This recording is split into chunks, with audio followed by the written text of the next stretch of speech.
Atheism की तरफ से जो सबसे पहले बात करने वाले हैं हमारे साथ हैं अमित जी, जो कि एक बीटेक ग्रेजुएट हैं, यूपीएससी के टीचर हैं, बहुत ही प्रख्यात विद्वान हैं। जोरदार तालियों से स्वागत करेंगे। उसके बाद हमारे साथ हैं दीपक जी, जो एक रैशनलिस्ट हैं, एक एथिस्ट हैं और सोशल मीडिया पे काफी छाए हुए रहते हैं, जिनकी एक अच्छी फैन फॉलोइंग है। और मेरे एक पुराने मित्र लक्ष्य जी, जो आईआईएम से हैं, आईआईएम के एलुमनाई हैं और काफ़ी सारी चीज़ों पे सोशल मीडिया पे छाए रहते हैं और अपने विचार बहुत ही स्ट्रांगली प्रस्तुत करते हैं।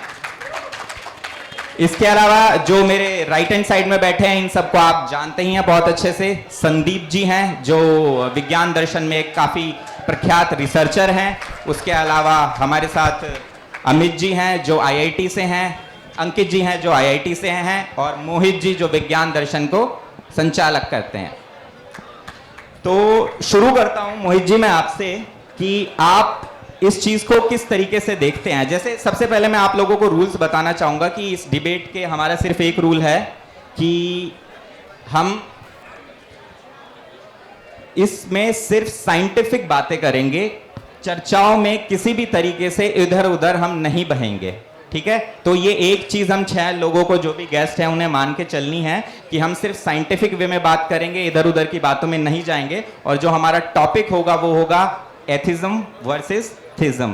तो आप लोग अपना एक ओपनिंग रिमार्क स्टार्ट कर सकते हैं 1 मिनट में, और उसके बाद फिर हम डिबेट को स्टार्ट करेंगे। तो लक्ष्य जी आप स्टार्ट करें। Hello, I am audible guys? सुनाई दे रहा है सबको? माइक को थोड़ा सा पास रख के बात करें सारे गेस्ट। सो इस पूरे ब्रह्मांड में, इस बिग यूनिवर्स, उसमें एक मिल्की वे गैलेक्सी, उस मिल्की वे गैलेक्सी में एक सोलर सिस्टम, उसमें एक छोटा सा धरती जिसमें हम लोग हैं। इस पूरे ब्रह्मांड में हम चींटी समान हैं, इतने छोटे। पर हम ये मान के चलते हैं कि ये जो ब्रह्मांड है इसको किसी ने बनाया है, और ये जो बनाने वाला है वो हमें आके कुछ बता के गया। ये तो एक तरह का एक मेन कैरेक्टर सिंड्रोम है कि हम सोचते हैं कि इस पूरे ब्रह्मांड में हम जो इतने छोटे से एक बहुत ही माइन्यूट किस्म के प्राणी हैं in the grand scheme of things, ये जो क्रिएटर ऑफ द यूनिवर्स वो हमें आके हमें ज्ञान देके जाएंगे। एंड ये क्रिएटर ऑफ द यूनिवर्स जो है वो ऐसा नहीं कि एक क्रिएटर है, वो अलग अलग लोगों को अलग अलग कहानी बता के गए हैं। किसी को एक धर्म में बता दिया, किसी को दूसरे धर्म में बता दिया, किसी और को तीसरे धर्म में बता दिया। अरे एक ही क्रिएटर है तो सबको एक ही कहानी बताना चाहिए ना, बट नहीं, 10 अलग लोगों को 10 अलग अलग कहानियां। तो यही है, ये जो भगवान और ये रिलीजन, ये कॉन्सेप्ट है, ये हमने अपना होप के लिए बनाया है। बिकॉज ये इस धरती में रहना, so much pain, so much suffering, हमको एक कुछ चीज़ पे बिलीव करने के लिए, थोड़ा होप देने के लिए हमने सोचा चलो कुछ भगवान में मान लिया जाए। ये बस हमारा मनोबल के लिए है, बट सही में ब्रह्मांड में भगवान है या नहीं है, ये ना मुझे पता है, ना आपको पता है, ना किसी को पता है। मेरा जो भी मैं बात करूंगा इस डिबेट के अंदर, मेरा उद्देश्य किसी भी जाति की, किसी भी धर्म की, किसी भी समुदाय की भावनाओं को ठेस पहुंचाना नहीं है। क्योंकि हम भी किसी समय पर एक आस्तिक व्यक्ति थे, आस्तिक थे, एक भगवान की उम्मीद के साथ पैदा हुए थे। हमारे पेरेंट्स ने हमको हमारी जो फोर फीडिंग करी वो इस तरह से करी कि हम एक आस्तिक व्यक्ति ही थे, और मैं भी उन्हीं लोगों में से था। शायद जैसे सभी लोग, आप में से कई सारे लोग होंगे जो कि भगवान को मानते हैं, जो कि व्रत त्योहार रखते हैं, हमने भी किए हैं। तो ये मेरे लिए बड़ी, जब मुझको पता लगा कि ऐसा कुछ भी नहीं है जो आज तक हम करते हुए आए हैं, ये मेरे लिए बड़ा डिजास्टर था। खुशी की बात नहीं थी कि मेरी एक होप खत्म हो गई। मुझे लगता था कि ऐसा कि शायद कोई भगवान होगा, कोई क्रिएटर होगा जो हमें देख रहा है, हमें कोई पुण्य जन्म जैसी कोई चीज़ देगा, या फिर हमारा जो ख्याल रखता होगा। हमारे लिए भी ये बड़ी ही डिजास्टर वाली बात है कि अभी तक हमें ऐसा कोई भी स्ट्रॉन्ग एविडेंस नहीं मिलता है, और ना ही उस ईश्वर का इन्फ्लुएंस हमारी जिंदगी में नहीं दिखाई नहीं देता है, जिसके बारे में हम बात करते आते हैं। तो मैं तो उम्मीद करता हूं कि आज अंकित भाई, मोहित भाई, सर मुझको आस्तिक बना के भेजेंगे, मेरी समस्याओं को खत्म करके भेजेंगे, और आपके साथ में सभी भगवानों के नारे लगा के जाऊंगा। तो मेरा कोई द्वेष नहीं है, मेरे अंदर क्यूरियोसिटी है। अगर आप खत्म कर सकते हैं तो मोस्ट वेलकम। शास्त्रार्थ का जो पर्पस होता है वो हमेशा यही होता है कि विद्वान अपने अपने पक्ष रखते हैं, और उसके बाद डिसाइड किया जाता है कि सबसे ज्यादा साइंटिफिक बात किसकी थी, जो कि आज मेरे ख्याल से ऑडियंस डिसाइड करेगी अंत में, इसलिए बहुत ध्यान से सुने। इसके बाद अमित जी आप एक बार संक्षिप्त में अपना। हेलो, हाँ, नमस्कार आप सबको। मैं जैसे कि देख सकता हूँ कि हमारे ऑडियंस में बड़े सारे से मुझसे उम्र में बड़े हैं, कुछ मेरे बराबर के भी हैं, कुछ छोटे भी हैं। तो मैं एक टीचर हूँ, तो ये बात तो मैं जानता हूँ कि आप लोगों को एक्सपीरियंस, ज्ञान, नॉलेज मुझसे थोड़ा सा ज़्यादा है। पर जस्ट टू क्लैरिफाई, ये जो डिबेट था इसके दो पर्पस थे। एक तो एथिज्म वर्सेस थीइज्म, ये चल रहा है पिछले 2-3 हज़ार सालों से। फिलोसफर सोसाइटी में एक दूसरे के साथ हम डिस्कस करते रहते हैं कि भगवान है या नहीं है, ठीक है, दो निकलते हैं। इसके साथ साथ इसी डिस्कशन का एक सब टॉपिक ये भी है कि धर्म और विज्ञान में से बेसिकली किसको सुपीरियर माना जाए, या कौन सा सुपीरियर होता भी है या नहीं होता है। तो आज हम इसी बात पे बात करेंगे। पर्सनली मैं ये कहूँगा कि मैं ऐसे अपने आप को खुद को एथिस्ट तो नहीं कहता हूँ, लेकिन अब दो जगहों में से एक चुनना था तो किसी साइड में बैठना पड़ता है। इसका चुनने का एक रीज़न है कि धर्म और विज्ञान, अगर हम दोनों की दोनों बात करें, जब भी ये डिबेट चलता है तो मुझे लगता है कि आज तक हम इस डिबेट को गलत करते आए हैं। बेसिकली इनके बीच में सुपीरियॉरिटी नहीं ढूंढनी चाहिए, इन दोनों के बीच का जो अलग अलग स्पेस है उसको डिफाइन करके इन दोनों को अलग रखना चाहिए। विज्ञान में कभी भी धर्म नहीं घुस सकता है, और धर्म के अंदर जब धर्म विज्ञान की बराबरी करने की कोशिश करता है तो उसका कभी रिजल्ट निकलता नहीं है। अगर प्रैक्टिकली बात करेंगे तो जीवन सिर्फ और सिर्फ विज्ञान से चलेगा, इस बात का कोई डिबेट नहीं है। और जो प्रैक्टिकल चीज़ें हैं, जो साइंटिफिक चीज़ें हैं, इंपीरिकल चीज़ें हैं, उनका धर्म से बेसिकली कोई खास लेना देना नहीं होता है। धर्म एक सोशल और कल्चरल, उतना ही इंपॉर्टेंट सोशल और कल्चरल डोमिनियन होता है। तो इन दोनों मुद्दों को लेकर डिस्कस करेंगे। कुछ हम बताएंगे कि क्यों बेहतर है या ज़्यादा रैशनल है, या इंसान के सोचने का, ये जो हमें जो मस्तिष्क मिला है, जो सोचने की शक्ति मिली है, क्यों इसमें एथिज्म जो है वो थोड़ा सा ज़्यादा एक रैशनल पॉइंट ऑफ व्यू है, रादर देन बिलीविंग कि there is a God. And similarly अगर वो धर्म और विज्ञान की जब बात आएगी तो हमारा पॉइंट ये रहेगा कि किस प्रकार से एक, अगर कंपेयर करें तो इसमें से सुपीरियर कोई भी नहीं है डेफिनेटली, लेकिन अगर फिर भी कंपेयर करते हैं तो मुझे लगता है कि भविष्य में भारत के यूथ को विज्ञान की तरफ ज़्यादा बढ़ना चाहिए। धर्म जो है उसको अपने मन में, अपने घर के अंदर और अपने पर्सनल ग्रोथ के लिए रखना चाहिए, पर सोसाइटी या जो देश है वो बेसिकली विज्ञान से ही आगे बढ़ेगा। तो इन मुद्दों को, इन पॉइंट्स को दिमाग में रख के हम बेसिकली डिस्कशन करेंगे।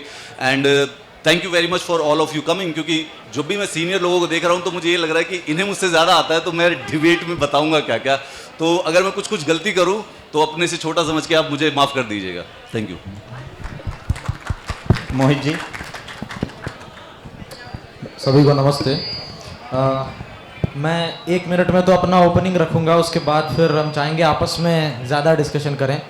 तो जैसा लक्ष्य जी ने कहा कि बहुत बड़ा यूनिवर्स है और हम खाली एक अर्थ पर बैठे हैं और बहुत सारे रिलीजन हैं, सब अलग अलग तरीके से कहानी सुनाते हैं, तो सब लोग बैठ करके डिसाइड कर लें कि एक बात कुछ पता चल जाए। तो मैं इसके लिए भी आमंत्रित करूंगा कि ये डिस्कशन 1-2 घंटे का नहीं हो सकता, हमारे साथ बैठिए, अपन डिसाइड करेंगे बैठ करके, फिर चाहे 1 महीना, 2 महीना, 1 साल, 2 साल, कितना भी लगे, लेकिन बैठकर डिसाइड ज़रूर करेंगे। बट एनीवेज, जोक्स अपार्ट, ये एक अलग पोजीशन है कि सोसाइटी में रिलीजन क्या कर रहा है या क्या नहीं। हम यहाँ बात कर रहे हैं प्योरली फिलोसॉफिकल और साइंटिफिक थीज़म और एथिज़म के बारे में, कि साइंटिफिकली या फिलोसॉफिकली या दार्शनिक तौर पर ईश्वर, ब्रह्म या गॉड या क्रिएटर, उसको जो भी कहो, ऐसी कोई चीज़ एग्जिस्ट कर सकती है या नहीं कर सकती है। इस बात का कोई संबंध नहीं है कि हम, आप या इस पांडाल मंच के बाहर बैठी जनता क्या मानती है क्या नहीं मानती है। हिंदुइज्म खत्म हो जाए, इस्लाम खत्म हो जाए, कोई भी धर्म नहीं कहूँगा मैं यहाँ, क्योंकि धर्म की डेफिनेशन हम थोड़ी अलग मानते हैं, कोई भी कल्चर खत्म हो जाए, शुरू हो या फिर सस्टेन करे, इससे इस बात का कोई रिलेशन नहीं है कि यूनिवर्स का कोई क्रिएटर है या नहीं है। तो हमें इसकी बात पूरी साइंटिफिक और लॉजिकली करनी है।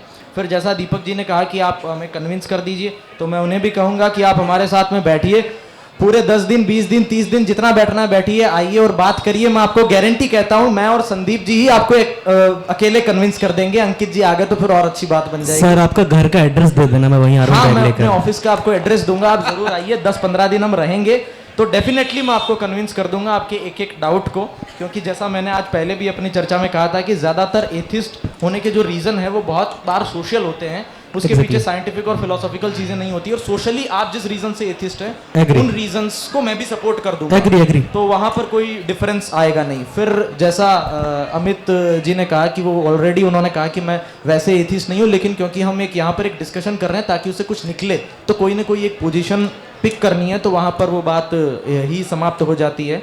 तो मैं चाहूँगा कि अब हम इन 2 लोगों का ओपनिंग लें और फिर आपस में बात करें तो डिस्कशन कुछ होगा। जी बहुत अच्छा लगा सुन के, और ये इतना रैशनल डिस्कोर्स हो रहा हो साइड कोई भी हो, कुछ भी हो, देखिए जीतना ज़रूरी नहीं है, मैं हमेशा कहता हूँ सीखना ज़रूरी है, वही हम करने की कोशिश करेंगे। हालांकि दो चीज़ें हैं, जब भी हम गॉड की बात करते हैं तो साधारणतः एक अजम्पशन होता है कि रिलीजन का जो गॉड है और फिलोसोफर का जो गॉड है वो दोनों अलग होते हैं। हम फिलोसोफर के गॉड के बारे में बात करेंगे, हालांकि अपितु हम दोनों का जो गॉड है, जो हम फिलोसोफर्स गॉड कहते हैं, वो बहुत ज़्यादा इक्वल है या बहुत ज़्यादा क्लोज है उपनिषदों के वैदिक कंसेप्शन ऑफ गॉड के। तो हम उस पॉइंट ऑफ व्यू से आर्ग्यू करना चाहेंगे। दूसरी चीज़, ऑब्वियसली गॉड की मल्टीपल डेफिनेशंस हैं, मल्टीपल थियोलॉजीज हैं, क्रिश्चियन डेफिनेशन है, इस्लामिक डेफिनेशन है, so on and so fourth. वहाँ पर हम नहीं जाएंगे क्योंकि ना हमारा ज़्यादा उसमें खासा एक्सपीरियंस है, ना हम उससे ज़्यादा रिलेट कर पाते हैं। बाकी देखते हैं, मज़ा आना चाहिए। मैं तो बस यही उम्मीद करता हूँ कि सीख के जाते हैं 4-5 चीज़ें, और क्या। शुरू करते हैं, संदीप जी। मैं इसमें थोड़ी सी बात जोड़ूंगा बस, कि जो ये हमारे मित्रगण है, ये एथिज्म धर्म को ये समझते हैं कि कोई जैसे कि इंडियन क्रिकेट टीम है, हम उसका सपोर्ट करते हैं, पाकिस्तान वाले पाकिस्तान का सपोर्ट करते हैं, जस्ट ये एक टीम है, लेकिन उनके बीच में जो सही से खेलने की स्पिरिट है ना, वो उनका धर्म है। ना कि ये है कि मैं इंडिया में पैदा होगा तो मैं अपने आप सपोर्ट करूंगा। गेंदबाजी सब सेम करते हैं, वैसे ही वो गेंद फेंकते हैं, वैसे ही हम बैटिंग करते हैं, लेकिन जो उसमें काम हो रहा है कि आपको सही तरह से वो खेल खेलना है, वो एक धर्म का एक छोटा सा बिंदु है। ना कि ये है कि भाई मैं इस देश में पैदा हो गया तो मैं इसको मानूंगा ही मानूंगा। ये थोड़ा सा इनकी हम डिस्कस करेंगे आगे इस चीज पॉइंट को, लेकिन ये बेसिक रूप है धर्म को समझने का कि सिर्फ टीम बेस नहीं है, आपको उन दोनों से हटके जो अंपायरिंग का काम है वो है धर्म का थोड़ा सा एक प्रारंभिक बिंदु, जो मोरल सपोर्ट की तरह कह सकते हैं शुरुआती रूप से, क्योंकि चेतना का विषय है धर्म। तो हम डिस्कस आगे बढ़ाते हैं। मैं अपने ऑडियंस को स्टार्ट करना चाहूँगा ये कह के कि क्यों एथिज्म या सेंसिबल है या रैशनल है। एक चींटी, अगर हम एक चींटी को देखें, चींटी को माने, और एक चींटी मेट्रो को देखे या किसी बड़ी बिल्डिंग को देखे या किसी फ्लाईओवर को देखे, तो वो उसको समझ नहीं सकती, ना ही वो उसको समझने की कोशिश कर सकती है, ना ही कोई भी ऐसी चींटी होगी जो ये बोल देगी कि मुझे ये सब समझ में आ रहा है, ये चारों तरफ क्या पैराफर्नेलिया चल रहा है। मुझे लगता है कि हम इंसान इतने छोटे हैं कि भगवान जैसा कोई भी कॉन्सेप्ट हम कंसीव नहीं कर सकते, उसको समझ नहीं सकते हैं। इसका मतलब ये है कि जितने भी भगवान के जो कॉन्सेप्ट हैं या जिस भी भगवान में हम मानते हैं, वो किसी न किसी तरीके से हमारी खुद की लिमिटेशन से ही लिमिटेड है। हम जब भी कुछ सोचना चाहेंगे, जब भी कुछ करना चाहेंगे, वो हमारी लिमिटेशन होगी। यानी कि अगर मैं दौड़ना चाहूँगा तो मैं 10 सेकंड से 100 मीटर नहीं दौड़ सकता, मेरी हाइट 6 फीट से 7 फीट से ऊपर नहीं हो सकती, मैं एक दिन में 24 घंटे से ज़्यादा काम नहीं कर सकता। हम लिमिटेड बीइंग हैं और हम ये मानना चाहते हैं कि हम भगवान जो कि इन्फिनिट है, जो कि अनलिमिटेड है, जो कि सृष्टि का रचनाकार है, उसको समझ सकते हैं। तो ये वो एक्टिविटी है कि एक चींटी ये बताने की कोशिश कर रही है कि वो पूरा का पूरा फ्लाईओवर या पूरा का पूरा मेट्रो या एरोप्लेन को उड़ा सकती है या बना सकती है। मुझे लगता है कि humans are limited, so limited that there is no way that they will ever be able to conceive a correct idea of God. Hence socially और कल्चरली हम अपने जो हमें समझ में आता है उसके हिसाब से वो आइडियाज को कन्वर्ट कर लेते हैं।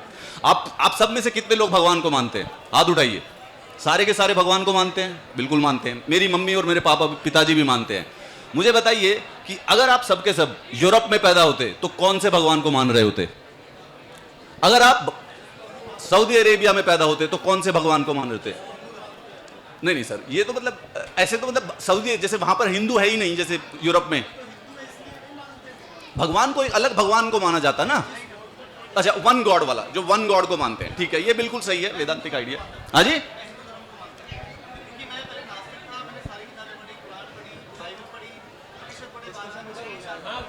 डिस्कशन हम बाद में कर लेंगे। बाद में कर लेंगे। मेरा कहने का मतलब ये है कि हम जिस भगवान में और जिस धर्म को मानते हैं वो जनरली हमारी सोसाइटी और हमारे समय, जिस समय में हम पैदा हुए हैं, उस पर डिपेंड करता है।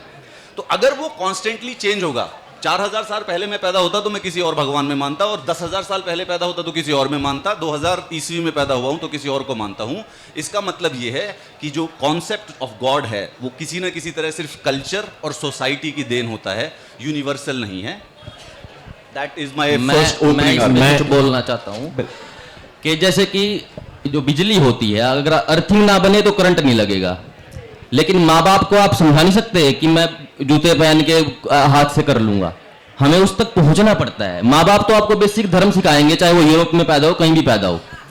तो धर्म को जानने के लिए आपको एक अपनी खुद की एक आत्मचिंतन शैली विकसित करनी पड़ेगी, तब समझ में आएगा। नहीं तो कॉमन साइंटिफिक फैक्ट भी माँ बाप तो डरा देगा आपको। अब एक दो मुंही सांप होता है, सब समझते हैं जहरीला जहरीला, लेकिन जब आप और पढ़ते हो तो पता चलता है कि जहरीला है ही नहीं, सबसे बेसिक सांप है वो, तो एक तरह का बड़ा केंचुआ ही है। तो हर फील्ड में आदमी को फैमिली बैकग्राउंड छोड़ के आगे बढ़ना पड़ता है, तब वो चीज समझ में आती है। मैं कुछ ऐड करना चाहूंगा। सबसे पहले अमित सर की मैं तारीफ करना चाहूंगा कि बड़ी आज तक वेस्टर्न एथीस्ट हमेशा भागते आए हैं कि बर्डन ऑफ प्रूफ तुम्हारे ऊपर है।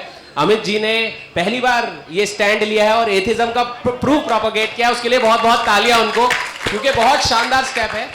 अब इनके पॉइंट को मैं एक एक करके समराइज करने की कोशिश करता हूं। सबसे पहली बात ये कहते हैं कि चींटी, हाथी, एनिमल्स, ये लोग गॉड के कंसेप्ट के बारे में नहीं सोच पाते। हम भी उनमें से कुछ ऐसे ही जंतु हो सकते हैं जो शायद गॉड के कॉन्सेप्ट के बारे में कंसीव ही नहीं कर पाते, राइट? इसको हम कहते हैं cognitive closure.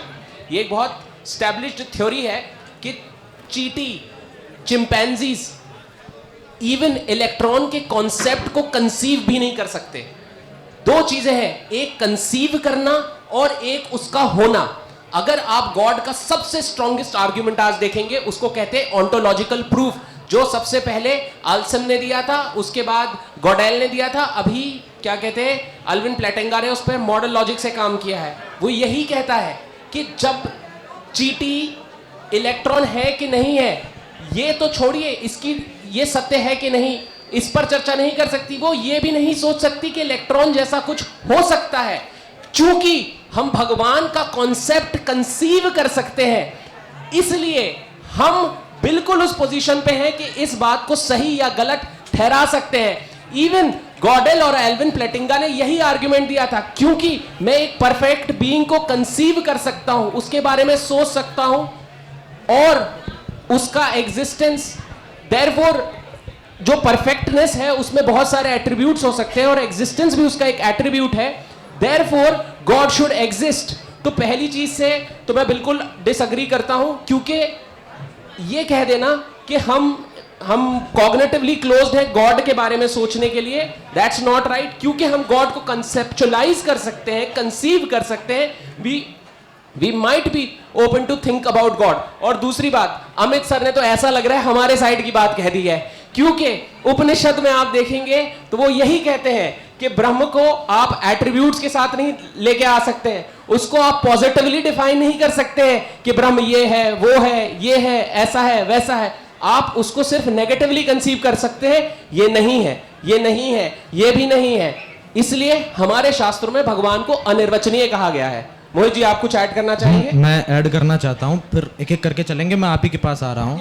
So what I was adding कि why does the universe necessitate a god? जरूरत क्या है? Universe आते हैं इस पर आते हैं। हाँ, इस पे आइएगा। मैं आप ही से बात करूंगा ताकि क्रम से सबको मौका मिलता रहे। हाँ, आपका माइक बंद है, चालू रखिए। तो सबसे पहले ना इसको एक सही फ्लो दे देते हैं डिबेट में, ताकि पता चल जाए कि किस पॉइंट का एक दूसरे को खंडन करना है। तो बेसिकली हमारे पास दो नाम, एक थीज्म, एक एथिज्म। अब जो एथिज्म की एकेडमिक डेफिनेशन है, क्योंकि अगर आप एथिज्म को ऐसा मान रहे हैं कि लैक ऑफ थीज्म, मतलब आप थीज्म में विश्वास नहीं कर रहे हैं तो आप एथिस्ट हैं, तो वो एथिस्ट की डेफिनेशन नहीं है, वो एग्नोस्टिक की डेफिनेशन हो जाएगी। क्योंकि अगर हम ऐसा मानेंगे तो एक कुत्ता भी एथिस्ट है, एक एनिमल भी एथिस्ट है, एक छोटा बच्चा भी एथिस्ट है, एक ऐसा मनुष्य जिसको अल्जाइमर डिजीज है, जिसकी मेमोरी पावर नहीं है, वो भी एथिस्ट है। तो एथिस्ट की जो एकेडमिक डेफिनेशन है, फिर इसमें ये रेफरेंस ऐड कर देंगे, फिर आप बात करिएगा। जो एथिस्ट की एकेडमिक डेफिनेशन है वो ये है कि एक ऐसी आइडियोलॉजी जो इस बात को सब्सक्राइब करती है कि ऑन्टोलॉजिकल नेचुरलिज्म जैसी कोई चीज एग्जिस्ट करती है। इसको मैं सरल भाषा में बोल देता हूं कि जितना पूरा यूनिवर्स है, उस हर यूनिवर्स के पहलू को हम नेचुरलिज्म यानी कि मटीरियलिस्टिक तरीके से एक्सप्लेन कर सकते हैं। मैं सारे पॉइंट ऐड कर देता हूं तो आपका डाउट ही क्लियर हो जाएगा। थीज्म जो है वो सब्सक्राइब करता है इस चीज को कि यूनिवर्स का एक ऐसा इनर कॉज है जो कि मटीरियलिस्टिक नहीं है। तो यहां पर आने के बाद में दोनों ही फिलोसॉफी के पास बर्डन ऑफ प्रूव है कि थीज्म वालों को यह बताना है कि यूनिवर्स जो है वो ऑन्टोलॉजिकली नेचुरलिज्म से एक्सप्लेन नहीं हो सकता है, इसके लिए हमें बहुत सारे ऐसे कॉज चाहिए जो कि मेटाफिजिकल है, जो कि फिजिकल नहीं है। और जो एथिस्ट है, जो ये कहना चाहता है कि आई एम एथिस्ट, तो उसको प्रूव करना पड़ेगा कि यूनिवर्स की सारी जो कॉन्सिक्वेंसेज हैं या जो जितने भी पहलू हैं उनको हम नेचुरलिस्टिक तरीके से एक्सप्लेन कर सकते हैं।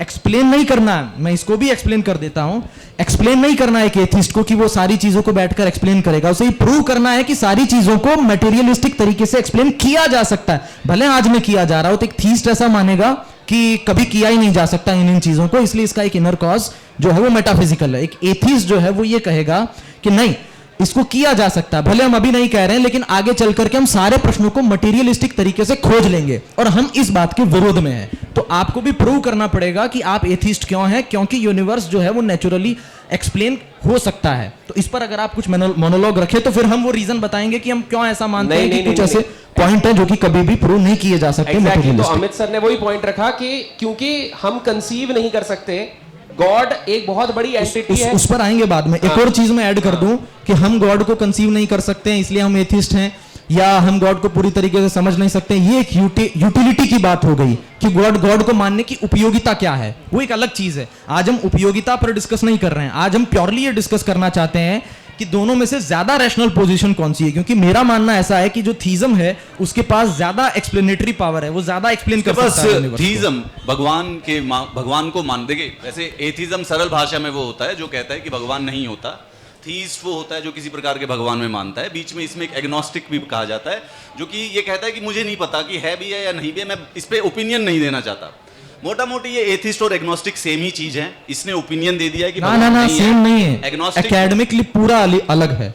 एकेडमिकली सरल भाषा में नॉर्मल लेमन टर्म्स के अंदर एथिज्म जो है वो कह रहा है कि भगवान नहीं है, एग्नोस्टिक है वो कह रहा है कि मैं इस पे कुछ कहना नहीं चाहता, मुझे पता ही नहीं है, मैं जानता भी नहीं हूं, मैं ओपिनियन भी नहीं रखता चाहता, मैं शायद कैपेसिटी भी नहीं रखता हूं जानने करता हूं अपनी। इन एनी सिनेरियो लक्ष्य जी भी कुछ बोलना चाह रहे हैं। एग्नोस्टिक इज नॉट सेइंग कि मेरे को ओपिनियन रखना नहीं है, एग्नोस्टिक रखता है opinion, but he is not sure इधर या उधर, ही इज अभी neutral position, right, it's a zero.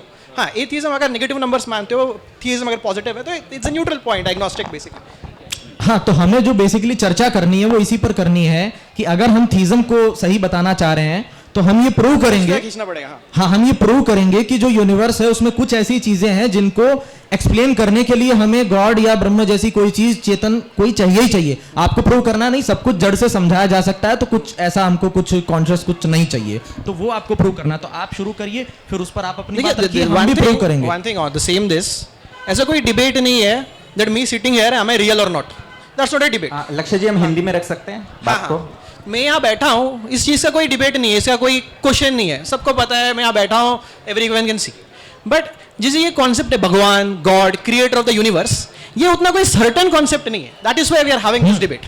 So neither you know nor we know, so the agnostic position is the natural position here, right.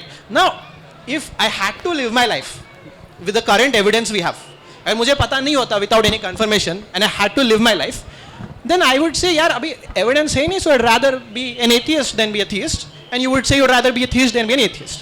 Neither your side can our side can prove it conclusively, correct? हाँ, तो ये agnostic की position है, हम atheist की position से जानना चाहते हैं, कुछ आप तर्क दें ताकि हम आगे थीज्म का दे पाएं। The thing is conclusively neither of us can prove anything per se, but if we had to live our life, अगर हम अपना जिंदगी ऐसे ही जीना चाहते हैं, to pick a side, हम तीनों का ये मानना है कि हम एथिज्म को चुनेंगे और आप तीनों का वो मानना है कि आप थीज्म को चुनेंगे। साइकोलॉजिकल पोजीशन है ये, बस आप ऐसा कहना exactly. चाह रहे हैं, ठीक है। मैं चाहूंगा एक एक क्रम से चलें, ऐसे ही जैसा अमित जी ने स्टार्टिंग में बोला भी था, पर्पस ये है कि रैशनल कौन सा है, ज्यादा तर्कसंगत कौन सा है। तो आप अपने तर्क बताइए कि आप एथिज्म को चुनते हैं, वो आपको ज्यादा तर्कसंगत क्यों लगता है। देखो, मैं ये कहना चाहूंगा कि जब भी हम लोग, आप ये बात सब लोग जानते हैं, जो कोई भैया हिंदी में करो जो भी आप बोलते हो। ठीक है, जो लोग स्पिरिचुअली अध्यात्म से जुड़े हुए हैं, उन लोगों को छोड़कर मैं लगभग मेजॉरिटी जो देश में लोग हैं, इस दुनिया में लोग हैं, जब हम धर्म की बात कर रहे होते हैं तो हम उस धर्म की बात कर रहे होते हैं, हम अल्लाह की बात कर रहे होते हैं, एक उस कॉन्टेक्स्ट में हम गॉड की बात कर रहे होते हैं, हम भगवान की बात कर रहे होते हैं, हम उनकी बात कर रहे होते हैं। मेरा एथिज्म क्या है, मैं क्या बोल रहा हूँ, जब मैं मना कर रहा होता हूँ कि मैं भगवान को नहीं मानता हूँ, और जब आप ये वाली बात क्लेम कर रहे होते हैं, और धार्मिक ग्रंथों में चीज मेंशन है, ऐसा नहीं है मेंशन नहीं है, ऐसा कोई भी धर्म नहीं है, ऐसा कोई भी धर्म ग्रंथ नहीं है जो ये ना कहता हो कि मेरे भगवान ने यूनिवर्स नहीं बनाया। सब बोलते हैं, सभी धर्मों का एक क्लेम है। सबसे बड़ी प्रॉब्लमेटिक चीज वही होती है। हम अच्छा ठीक है, मेरा ये सवाल भी रहेगा, मैं पूछ भी रहा हूं, उस ईश्वर की जिसकी आप बात कर रहे हैं, जिसकी आप कहते हैं कि किसी ने इस यूनिवर्स को बनाया है, उसकी वेशभूषा कैसी है, वो दिखने में कैसा लगता है, उसके हाथ पैर नाक है या नहीं है, क्या वो कोई एनर्जी है, क्या वो इंसान के अंदर में मेल है या फिर कोई स्पीशीज है या फिर कोई मछली है। दिक्कत यहां पर यह है, अगर आप ये बोलते हैं कि यूनिवर्स को बनाने वाला, बिग बैंग करने वाला, एवोल्यूशन करने वाला, या फिर एवोल्यूशन अगर आप नहीं भी मानते हैं, इंसान को धरती पे भेजने वाली कोई एनर्जी है, तो आप उसको भगवान कह सकते हैं। लेकिन मेरे नजर में कोई ना कोई फिजिक्स का कोई ना कोई फॉर्मूला होगा, कोई ना कोई बायोकेमिस्ट्री कुछ ना कुछ होगा। मैं जब मना कर रहा हूं भगवान ईश्वर को लेकर, मैं वो मना कर रहा होता हूं, उस धर्म के बारे में मना कर रहा होता हूं जिस धर्म की वजह से इस धरती के ऊपर लाखों करोड़ों लोगों के जेनोसाइड हुए हैं, महिलाओं को गुलाम बनाकर रखा गया है, और एक स्पेसिफिक वर्ग को गुलाम बना के रखा गया है उस धर्म के नाम पर, उस धर्म ग्रंथों के नाम पर, उस भगवान की बोली हुई बोली के नाम पर। मैं ये मना नहीं कर रहा हूं कि कोई ऐसी चीज है कि जिसने यूनिवर्स को नहीं बनाया। ऑफ कोर्स ऐसा कुछ हो सकता है, मैं भी जानना चाहता हूं, लेकिन बात यह है कि जब हम उसको धर्म ग्रंथों से जोड़ते हैं, जब हम बोलते हैं कि नहीं मेरे वाला ही है, प्रॉब्लमेटिक चीज तब पैदा होती है।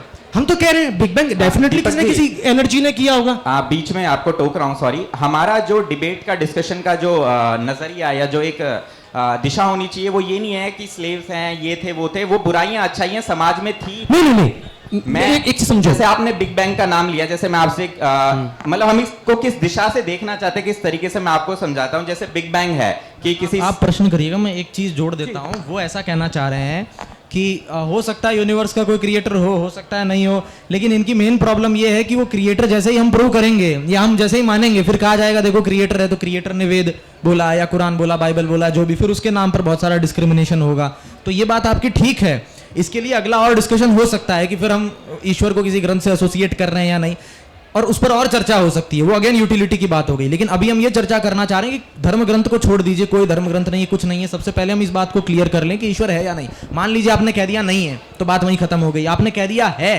तब भी आप इस पर बहस कर सकते हैं ना। बहुत सारे ऐसे फिलोसफर्स हैं जो कहते हैं कि मैं गॉड को मानता हूं, लेकिन मैं किसी रिलीजन में नहीं मानता, मैं सिर्फ ऐसे ही, मैंने जितनी फिजिक्स पढ़ी, जितनी फिलोसफी पढ़ी, मेरे को लगता है कि देयर इज ए क्रिएटर, लेकिन वो रिलीजियस नहीं है। तो हम उस ग्राउंड पे बात करना चाह रहे हैं। मैं भी इस चीज में एक बात में ऐड कर देता हूं, जैसे कि आपने क्लियर करी, एक लास्ट 1 मिनट के लिए, जैसे आपने अभी अपनी एक बात ऐड करी है कि हम धर्म ग्रंथों के ऊपर, फिर इस जो आज जो प्रैक्टिस में जो धर्म है उसकी बात कर रहे हैं, तो आप भी उस चीज से एग्री नहीं है।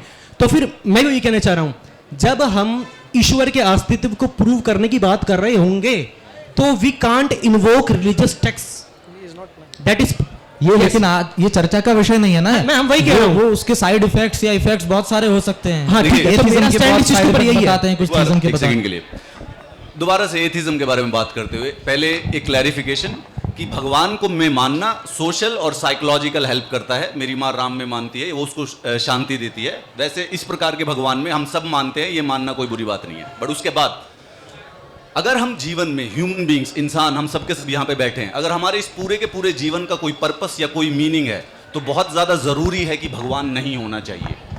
The God shall not exist to have meaning for us. अगर भगवान है तो वो ओमनीशिएंट होगा, अर्थात वो शक्तिशाली होगा, अर्थात उसको सब कुछ पता होगा आगे क्या क्या होने वाला है। यानी भगवान होने का ये मतलब है कि आप यहाँ पे आज भगवान की मर्जी से आए हैं, हमारे साथ गलत जो होगा वो भगवान की मर्जी से होगा, जो सही होगा वो भगवान की मर्जी से होगा, मैं जो भी करूंगा वो भगवान की मर्जी से करूंगा। इसका मतलब ये जितना भी संसार है फिर वो ऐसे ही चल रहा है, रैंडम है वो। मतलब मैं कोई निर्णय नहीं ले सकता, इसका मतलब कभी भी मैं अच्छाई नहीं कर सकता, मैं बुराई नहीं कर सकता, मेरी फ्री विल खत्म हो जाती है अगर भगवान एग्जिस्ट करता है।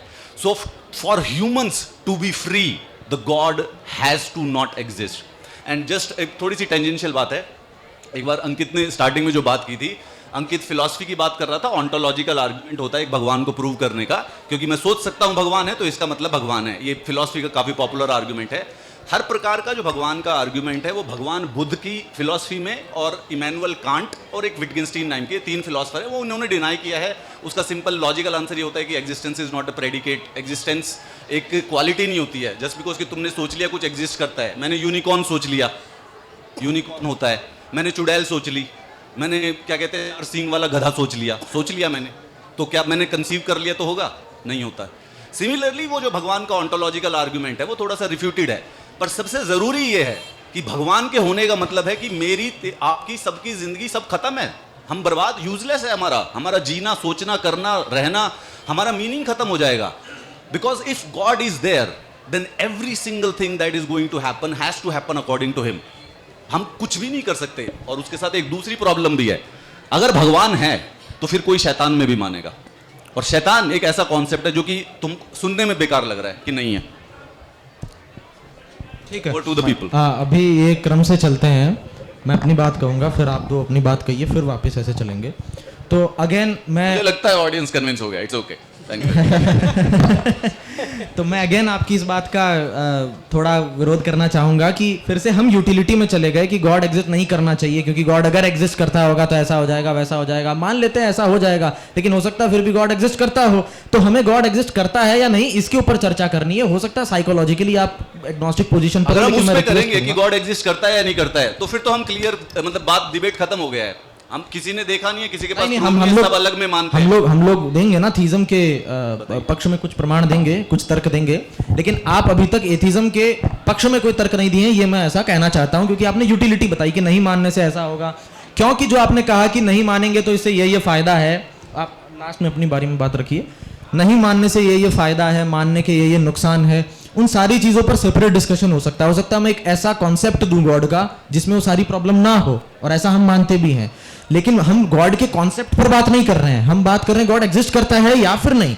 अगर वो एग्जिस्ट करता है तो फिर उसका कंसेप्ट कैसा है, वो एक अगला प्रश्न है। जैसे कई लोग कहते हैं अगर गॉड है तो इतनी मौत क्यों हो रही है। हो सकता है गॉड मौत करने वाला ही हो, मारने वाला ही हो, है ना। या हो सकता है मारना जो है वो आपको लग रहा है कि वो एक क्रूरता है, लेकिन मैं उसको दया साबित कर दूं।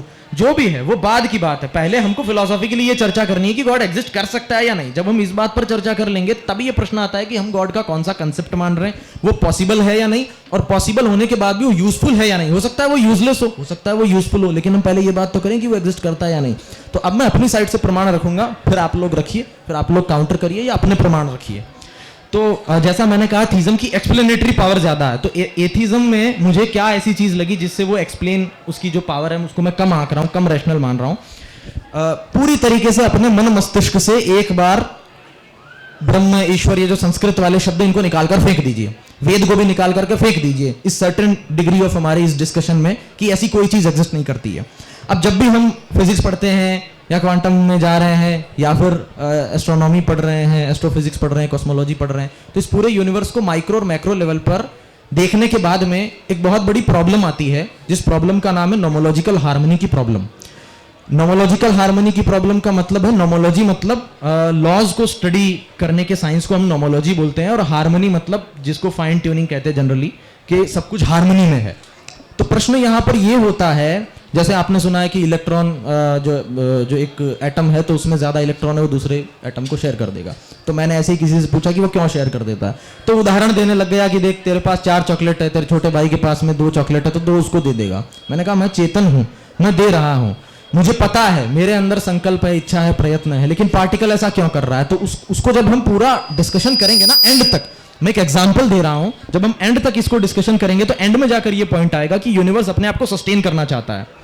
फिर से यूटिलिटी आ जाएगी, उसका एक मेटाफिजिकल कॉज है कि वो अपने आप को सस्टेन करना चाहता है, वो लोएस्ट एनर्जी पॉइंट, और दुनिया भर की ऐसी बातें आ जाएंगी।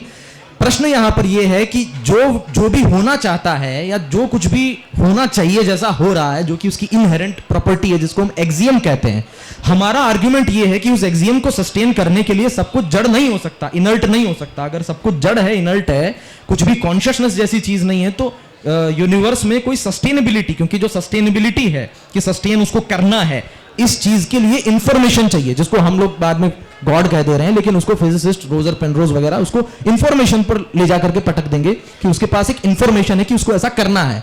और वो इंफॉर्मेशन ऐसी भी नहीं है, जैसा कई फिलोसफर कहते हैं कि एक बार यूनिवर्स ने गॉड ने यूनिवर्स को क्रिएट कर दिया, उसके बाद वो मर जाए, जैसा स्पिनोजा ने कहा, उसके बाद तो यूनिवर्स चलता जाएगा। लेकिन ये जो नोमोलॉजिकल हार्मनी की प्रॉब्लम है, ये ऐसा कह रही है कि उस हार्मनी को बनाने के लिए या उस सस्टेनेबिलिटी वाले कॉज के लिए वहां पर वो इंफॉर्मेशन हमेशा काम कर रही है। ऐसा नहीं कि एक बार स्टार्ट हो गई, एक बार अरेंजमेंट हो गई, वो अरेंजमेंट हमेशा वहीं पर है, और उस अरेंजमेंट को ही हम अलग अलग तरीके से कह रहे हैं कि ये लॉ है। एक्चुअल में यूनिवर्स में ऐसा कोई डिपार्टमेंट नहीं है, जैसे यहाँ पुलिस विभाग है या आर्मी डिपार्टमेंट है, वैसा कुछ नहीं है कि यहाँ पर एक ग्रेविटेशनल फोर्स है या फिर इलेक्ट्रोमैग्नेटिक फोर्स है, ये जो 4 फंडामेंटल फोर्सेज हैं या जो कुछ भी हम फिजिक्स में पढ़ते हैं वो सारी पेडागोजी है, सब कुछ शिक्षा शास्त्र है। हम समझाने के लिए कहते हैं कि ऐसा है ऐसा है ऐसा है। एक्चुअल में यूनिवर्स में एक ही चीज होगी या कुछ नहीं होगा, इसीलिए हम लोग यूनिफाइड थ्योरी बनाना चाहते हैं। उसी को हम पेडागोजिकल पर्पस से अलग अलग तरीके से बोलते हैं कि ये ग्रेविटी होगी, ये ऐसा होगा, ये ऐसा होगा। एक्चुअल में ग्रेविटी जैसी कोई चीज, कोई डिपार्टमेंट नहीं है जो उसको देख रहा है। तो इसमें फिर थीस्ट का ये आर्गुमेंट आता है कि जो हार्मनी है उसको बनाने के लिए गॉड शब्द को भी हटा दीजिए, इनर्ट मैटर के साथ साथ में एक कॉन्शियस एंटिटी चाहिए, एक ऐसी चीज चाहिए जिसमें होश है, जिसमें संकल्प है, जो इस चीज की निगरानी कर रहा है, जिसको हम कहते हैं पालन कर रहा है कि जो भी यूनिवर्स का फंडामेंटल नेचर है, जो उसका मटेरियल कॉज है, वो हार्मनी में है कि नहीं। वो प्रतिपल, हर दिख, हर काल, यानी हर स्थान पर और हर समय, हर बार हार्मनी में। और हार्मनी का मतलब ये नहीं है कि मैं ऑक्सीजन ले पा रहा हूं, ये एकदम ही मतलब क्वांटम वर्ड में इसलिए यूज कर रहा हूं समझाने के लिए। क्वांटम के अलावा और भी कोई वर्ड हो तो उसको ले लीजिए। एकदम क्वांटम लेवल पर, एकदम माइक्रो लेवल पर वो हार्मनी काम कर रही है। और वो हार्मनी की रिजल्ट ये नहीं है कि हम जी रहे हैं, हम सांस ले रहे हैं। तो कोई कह देगा मंगल पर तो नहीं है, तो फिर मंगल ईश्वर ने नहीं बनाया ना। हर एक पार्टिकल में यह हार्मनी है, हर एक डॉट ऑफ एग्जिस्टेंस में यह हार्मनी है। और इस हार्मनी के एग्जिस्ट करने के कारण ही यूनिवर्स एग्जिस्ट करता है। अगर यह हार्मनी नहीं रहेगी तो रियलिटी ही नहीं रहेगी, यूनिवर्स सस्टेन नहीं करेगा, तो सब कुछ कोलैप्स हो जाएगा। तो इसको लेकर के थीस्ट का जो आर्गुमेंट है, जो एटलीस्ट मेरा आर्गुमेंट है, वो आर्गुमेंट ये है कि ये काम करने के लिए हमें इनर्ट मैटर के साथ साथ एक ऐसी चीज चाहिए जो अनइनर्ट है, या इंग्लिश में उसको जो भी कहना हो। अनइनर्ट होना ही कॉन्शियस होना है, मतलब कुछ न कुछ ऐसा है जो बोध में है, जो संकल्प कर सकता है, जिसमें प्रयत्न है। संकल्प मतलब डिटर्मिनेशन है, इंटेंशन है, क्योंकि इंफॉर्मेशन के लिए इंटेंशन चाहिए। ये पूरा एक फिलोसफिकल आर्गुमेंट बन रहा है। जो इंटेंशन चाहिए, वो इंटेंशन इनर्ट मैटर की प्रॉपर्टी नहीं है। तो जिसके पास इंटेंशन है उसी को हम कह रहे हैं कि ये गॉड है। क्यों कह रहे हैं वो भी बता देते हैं। क्योंकि जो गॉड की डेफिनेशन है, इसको ध्यान से समझिएगा, क्योंकि क्लैपिंग करने से एक टीम डिमोटिवेट होती है, दूसरी टीम मोटिवेट होती है। हाँ, क्लैपिंग करिए मत, बहुत ही शांति से सुनिए। तो इसको जो हम थीस्ट कह रहे हैं, ये चीज को हम इसको थीस्ट कह क्यों रहे हैं, कोई कहेगा नहीं इसको भी हम लोग फिजिकली एक्सप्लेन कर सकते हैं या फिजिकल पार्ट मान सकते हैं। क्योंकि मैंने जो कॉन्शियसनेस वाली बात कही या प्रयत्न वाली बात कही, ये फिजिकल नहीं है, ये मेटाफिजिकल है। ये साइंस का जो रिडक्शनिस्ट मटेरियलिस्टिक हाइपोथेसिस है, इससे बाहर जाता है। तो इसलिए हम कह रहे हैं कि जो थीज्म है उसके पास ज्यादा एक्सप्लेनेटरी पावर है, वो ज्यादा व्याख्या कर रहा है। वहीं एथिज्म है वो क्या कहता है, एक और मैं आर्गुमेंट देता हूं, और यदि किसी को आपत्ति नहीं, थोड़ा लंबा बोलना चाहूंगा क्योंकि हम यहाँ डिस्कशन करना चाह रहे हैं। जो एथिज्म है वो ये कहता है कि आज जो चीज तू बता रहा है, आपका बोल दिया, हमें एक सेकंड, मैं बोलेंगे थोड़ा सा एक इंटरवेंशन है, मैं चाहता तो नहीं था। ये मोहित मेरा छोटा भाई है, मुझे बड़ा पसंद है, लेकिन ये गलत बात बोल रहा है, तो इसलिए नहीं आप अपनी बारे में इसको बोलिएगा, हम क्रम से एक गलत बात को पॉइंट आउट करना, क्योंकि फिर लंबी चली जाएगी। वो मतलब हम एक पॉइंट को ही डिस्कस करना चाहिए, मुझे लगता है। नहीं तो वो मोहित कह रहा है कि थीज्म में ज्यादा एक्सप्लेनेटरी पावर है, वो ये बात बोल देता है बार बार, वो कई बार 2 बार बोल चुका है। अरे ठहरिए, इंटरव्यू नहीं कर रहे, मैं बोल रहा हूँ कि वो एक ऑडियंस से हम बाद में इंटरेक्ट कर लेंगे प्लीज। माफी चाहता हूँ आपको, सॉरी। मैं बस ये कह रहा हूँ कि मोहित छोटा भाई पर बड़ा पसंद है मुझे, बट ये है कि वो बार बार ये कह रहे हैं कि थीज्म है उसमें ज्यादा एक्सप्लेनेटरी पावर है, लेकिन इस बात का कोई रीजन ही नहीं है। आप में से किसी को ही नहीं पता। सिर्फ वो इंफॉर्मेशन जो कि एक्सप्लेन नहीं हो रही है साइंस से, उसको बोल रहे हैं कि वो भगवान है। नहीं, मैं उसको एक्सप्लेन कर रहा हूँ। मुझे बस 2 मिनट बोलने दीजिए, फिर आप अपना डिसएग्रीमेंट रखिए, मैं एक्सप्लेन कर दूं। बहुत ही उसमें सुंदर व्याख्या है, अगर कोई समझ पाए तो। जो मैंने कहा ना कि उसके लिए कुछ अनइनर्ट चाहिए, इसको ही मैं लॉजिकली प्रूव करना चाह रहा हूं। जो अनइनर्ट चीज है, यानी जो जड़ नहीं है, जो चेतन है, क्योंकि मैं ये कहना चाह रहा हूं कि वहां जो इंफॉर्मेशन है उसके लिए इंटेंट चाहिए। इंटेंट के लिए हमें कोई ऐसी चीज चाहिए जो कि अनइनर्ट है। उसको मैं थीज्म में क्यों ला रहा हूं, क्योंकि मैंने उसको, कैसा भी आप उसको ठीक माने गलत माने, और उस पर चर्चा हो सकती है, लंबी चर्चा हो सकती है, लेकिन मैंने उसको एक्सप्लेन किया। एथिज्म यहां ऐसा कहता है कि नहीं, तुम गलत हो, कभी न कभी हम फिजिकली ही, फिजिकल मॉडल से ही इसको एक्सप्लेन कर देंगे। तो एथिज्म जो है वो फिलहाल आगे आप लोग अपनी बात रखिएगा। साइंस का ये एथिज्म का ये, क्योंकि साइंस जो है हम वो यही मान रहे हैं कि साइंस खुद जो है वो इस मामले में एथिस्टिक ही है ना। और मैं साइंस को अल्टीमेट नहीं मानता हूं, वो एक अलग डिस्कशन है, जो भी कह लीजिए आप। तो ये जो एक्सप्लेनेटरी पावर है, एथिज्म ऐसा कहेगा नहीं तुम गलत हो। आगे चल करके साइंस जो है वो फिजिकली ही एक्सप्लेन कर देगा इन फिनोमिनाज को भी। तो फिलहाल ये जो चीज है ये उम्मीद पर टिकी हुई है कि ऐसा हो जाएगा। मुझे बोलने दीजिए प्लीज, आप माइक नीचे कर लीजिए ताकि मैं अपनी पूरी बात रख पाऊं, फिर आप जबरदस्त खंडन करिएगा, कोई दिक्कत नहीं है। तो ये जो चीज है ये विश्वास पर टिकी हुई है कि आगे ऐसा हो जाएगा। हम जो कह रहे हैं विश्वास पर नहीं कह रहे हैं, हम अभी यहीं बैठे बैठे हम चाह रहे हैं कि इस बात को हम डिस्कस कर लें कि इस चीज के लिए हमको थीस्टिक एक्सप्लेनेशन चाहिए। तो यहां मेरी नजर से एथिज्म जो है वो अंधविश्वास में है, क्योंकि वो विश्वास कर रहा है कि ऐसा फिजिक्स आगे एक्सप्लेन कर देगा और हम अभी एक्सप्लेन करने की कोशिश कर रहे हैं, इसलिए थीज्म जो है उसकी एक्सप्लेनेटरी पावर ज्यादा है और एथिज्म की कम है। इस पॉइंट को आप लिख लीजिए, इसका आप काउंटर करिएगा। अंकित जी। मैं चाहता हूं उनका पॉइंट, आपने अच्छा पॉइंट रखा, उनको करने दीजिए। ऐसे करते ये हैं कि एक point सेंटेंस को गलत है कि लेके- एथिज्म अंधविश्वास कर रहा है। ये सेंटेंस गलत है, अगर आप मानेंगे तो एथिज्म अंधविश्वास कर रहा है। नहीं, मैं कहता हूं दोनों ही अंधविश्वास का अंधविश्वास है। मतलब है कि बिना एविडेंस, बिना प्रूफ के मान लिया। नहीं, I would say both are अंधविश्वास. Both theism and atheism, agnosticism is the center point, right?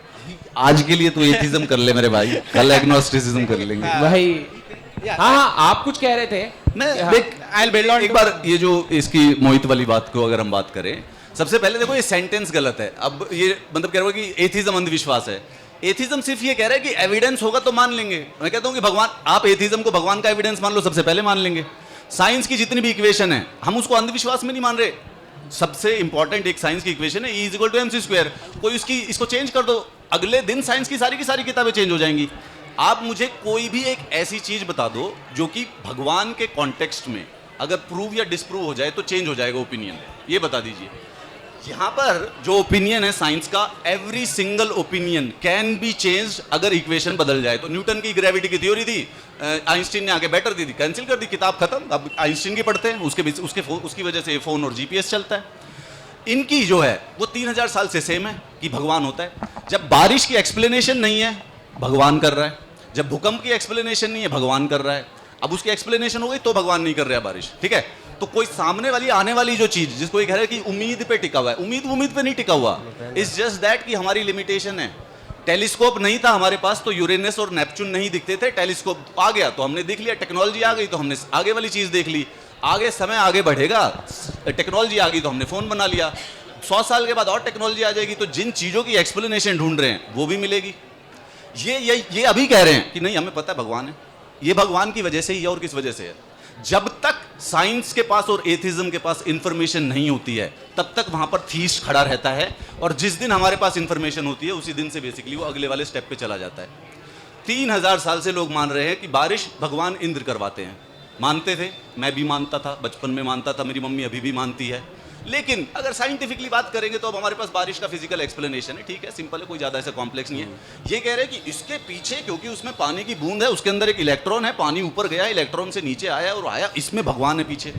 तो जब तक मेरे पास इंफॉर्मेशन नहीं है तब तक भगवान है। मेरे पास इंफॉर्मेशन आते ही ये बेसिकली एक कमरा है जो कि अंधेरा है, उस अंधेरे कमरे के अंदर भगवान बैठा हुआ है। मैं जैसे ही लाइट जला देता हूं तब नहीं आता है, फिर आगे वाले अंधेरे वाले कमरे में चला जाता है। ये शिफ्ट करे जा रहे हैं। आगे फ्यूचर में तुम बताओ।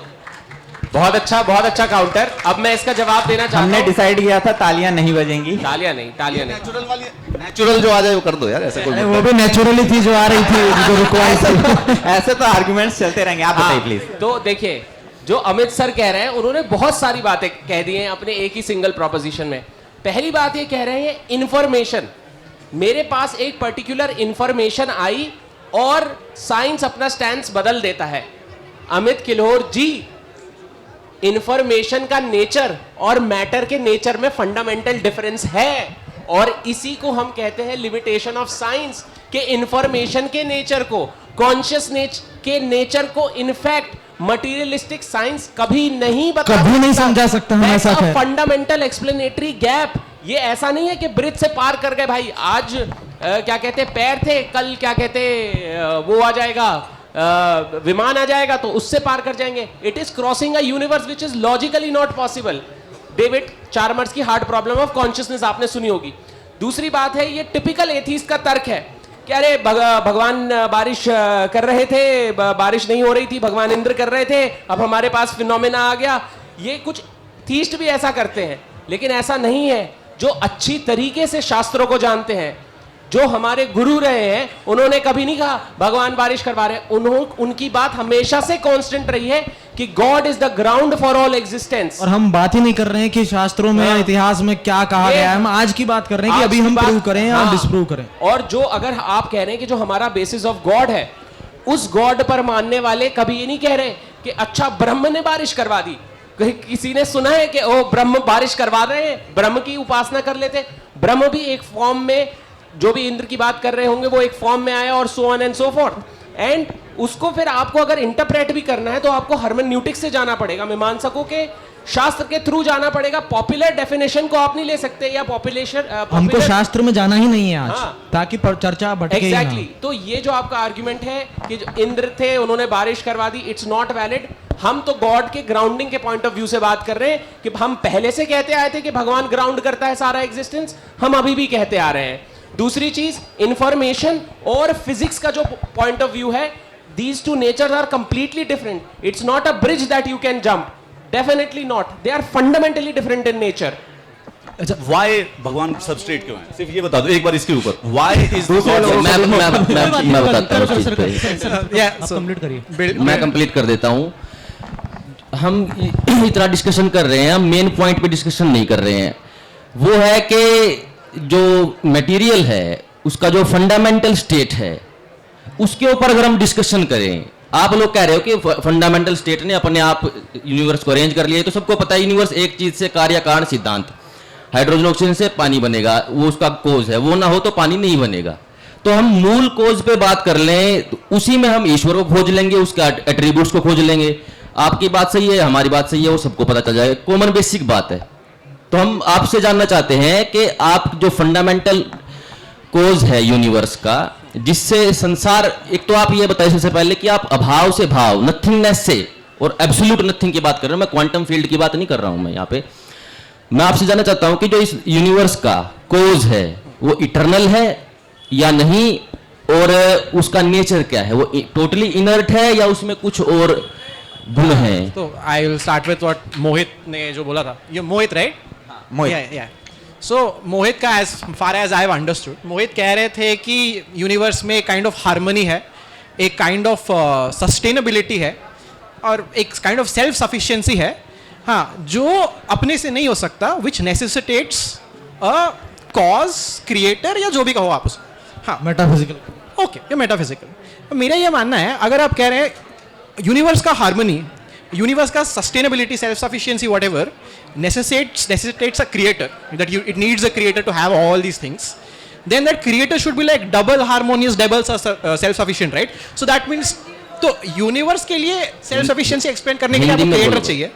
हिंदी में बोलिए ना सर, इनका बाय डिफॉल्ट या फिर वो वर्ड ऑडियंस ना समझ पाए। हिंदी में थोड़ा सा अक्षय भाई का स्टार्टिंग से रहा है, तो साउथ से हुआ है, साउथ से है। मैं ही एक्सप्लेन कर दूंगा इनको अपना क्रिटिक करते वक्त, आप बोलिए आराम से। सो आप कह रहे हैं ये दुनिया बनने के लिए, दुनिया में जो हार्मनी है उसको समझाने के लिए आपको एक गॉड चाहिए, बट वो गॉड में क्या हार्मनी है, क्या नहीं है, क्या self sufficiency? You are saying this universe needs, this universe can't be self sufficient, it requires a god, but that god is self sufficient in itself, that god doesn't require a creator again, right? So मैं एक बार add करना चाहते हैं, अंकित भाई ने और मोहित भाई ने जो बात करी, जो मैं इनका 2 मिनट लूंगा बस, ठीक है? सो साइंस के इतने डेवलप होने से पहले जब हम ऐसी बहुत सारी मेटाफिजिकल चीजें थी जो आज नहीं हमारे लिए, जैसे कि हवा, जैसे कि बहुत सारी फ्रीक्वेंसीज, जैसे कि रेडियो वेव्स, बहुत सारी फ्रीक्वेंसीज थी जो कि लोग मतलब अगर आज भी उसको डिस्कवर नहीं किया जाता, उसके ऊपर उसको किसी भी मेथड के जरिए उसको डेमोन्स्ट्रेट नहीं किया जाता, तो आज भी हमारे लिए मेटाफिजिकली थी, हमको पता नहीं था उसके पीछे क्या है, पता नहीं क्या क्यों जो पत्ते हवा में उड़ रहे हैं। तो ऐसे ही जब हम सेल्स के ऊपर पहुंचते हैं, हम इलेक्ट्रॉन, प्रोटॉन, न्यूट्रॉन के ऊपर पहुंचते हैं, हम पार्टिकल के ऊपर पहुंचते हैं, तो फिर हमारे पास एक और प्रॉब्लम आ जाती है कि अब जो इसके अंदर की कॉन्शियसनेस है, जैसे कि इंसान की बात कर ले कि मैं जिंदा क्यों हूं, चलो ठीक है मैं सांस तो ले रहा हूं, फिर जब विज्ञान ने बता दिया, बायोलॉजी के जरिए हमें पता लग गया कि इंसान पैदा कैसे हुआ, इवोल्यूशन कैसे हुआ, फिर जो आस्तिक लोग थे वो और पीछे पहुंच गए कि भाई ठीक है ये तो पता है कि एवोल्यूशन हुआ है, अब ये बताओ कि जान कहां से आई, फिर ये बता दिया कि फर्स्ट सिंगल सेल के अंदर जान कैसे आई, वो भी साइंस ने एक्सप्लेन कर दिया। दिक्कत ये नहीं है, मैं तो इस बात को कह रहा हूं कि कोई ना कोई ऐसी चीज हो सकती है जो कि साइंस ने भी एक्सप्लेन नहीं की है, मैं इस चीज को एक्सेप्ट कर रहा हूं। लेकिन प्रॉब्लम ये है कि हम हमेशा क्वेश्चनिंग ही करते रहेंगे आस्तिकता के नाम पर, या फिर उसका एक्सप्लेनेशन भी देंगे।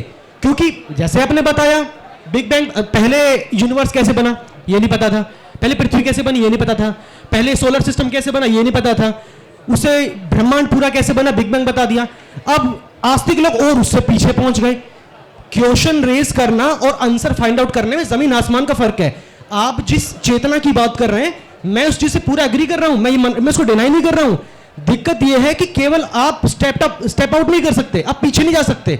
आप जैसे कि मैंने आपको एग्जांपल दिया हवा पानी का, या फिर ये मैंने बहुत हल्के एग्जांपल है लेकिन लोगों को समझाने के लिए, क्योंकि बहुत टेक्निकल बात हो गई है। तो जिस फ्रीक्वेंसी की बात कर रहे हैं, जिस चेतना की और पार्टिकल की आप बात कर रहे हैं, फिर इंसान की चेतना की बात कर रहे हैं, उसके लिए विज्ञान ने बहुत सारी रिसर्च की है। अब ऐसा थोड़ी कि विज्ञान मान के बैठ गया है कि भाई हमने जो बोल दिया फाइनल है। रिसर्च हो रही है, करोड़ों अरबों रुपए लोग लगा रहे हैं, आप जैसे हम जैसे लोग इसके ऊपर बैठ के डिस्कशन कर रहे हैं। दिक्कत वहीं आती है घुमा फिरा कर कि क्या आप जो सपोज दैट आप चेतना को भगवान बोलते हैं फिर आत्मा बोलते हैं, सपोज दैट एक हल्का सा एग्जांपल दे रहा हूं, थोड़ा संक्षिप्त में हम कर सकते हैं। हाँ हाँ, अगर आप चेतना की या फिर किसी एक ऐसी कॉन्शियसनेस की बात कर रहे हैं जो कि हमको हम बनाता है, मैं को मैं बनाता हूं, आत्मा, सपोज दैट, तो फिर आप उसको डेमोस्ट्रेट कैसे करेंगे? दिक्कत है उसको डेमोस्ट्रेट आप पब्लिक को कैसे दिखाएंगे? मैंने सपने में रात को उड़ता हुआ सफेद रंग का हाथी देखा, ठीक है मैंने बता दिया, लेकिन मेरे को सबूत भी तो देना पड़ेगा उसका। मैं केवल स्टेप आउट नहीं कर सकता, मैं फिजिक्स के लॉ को गलत साबित करके अपने आप को सही साबित नहीं कर सकता। ये चीज समझो। और फिजिक्स साइंस तो बोलती है इस चीज को कि भाई you have to most welcome to critics, समझ रहे हो?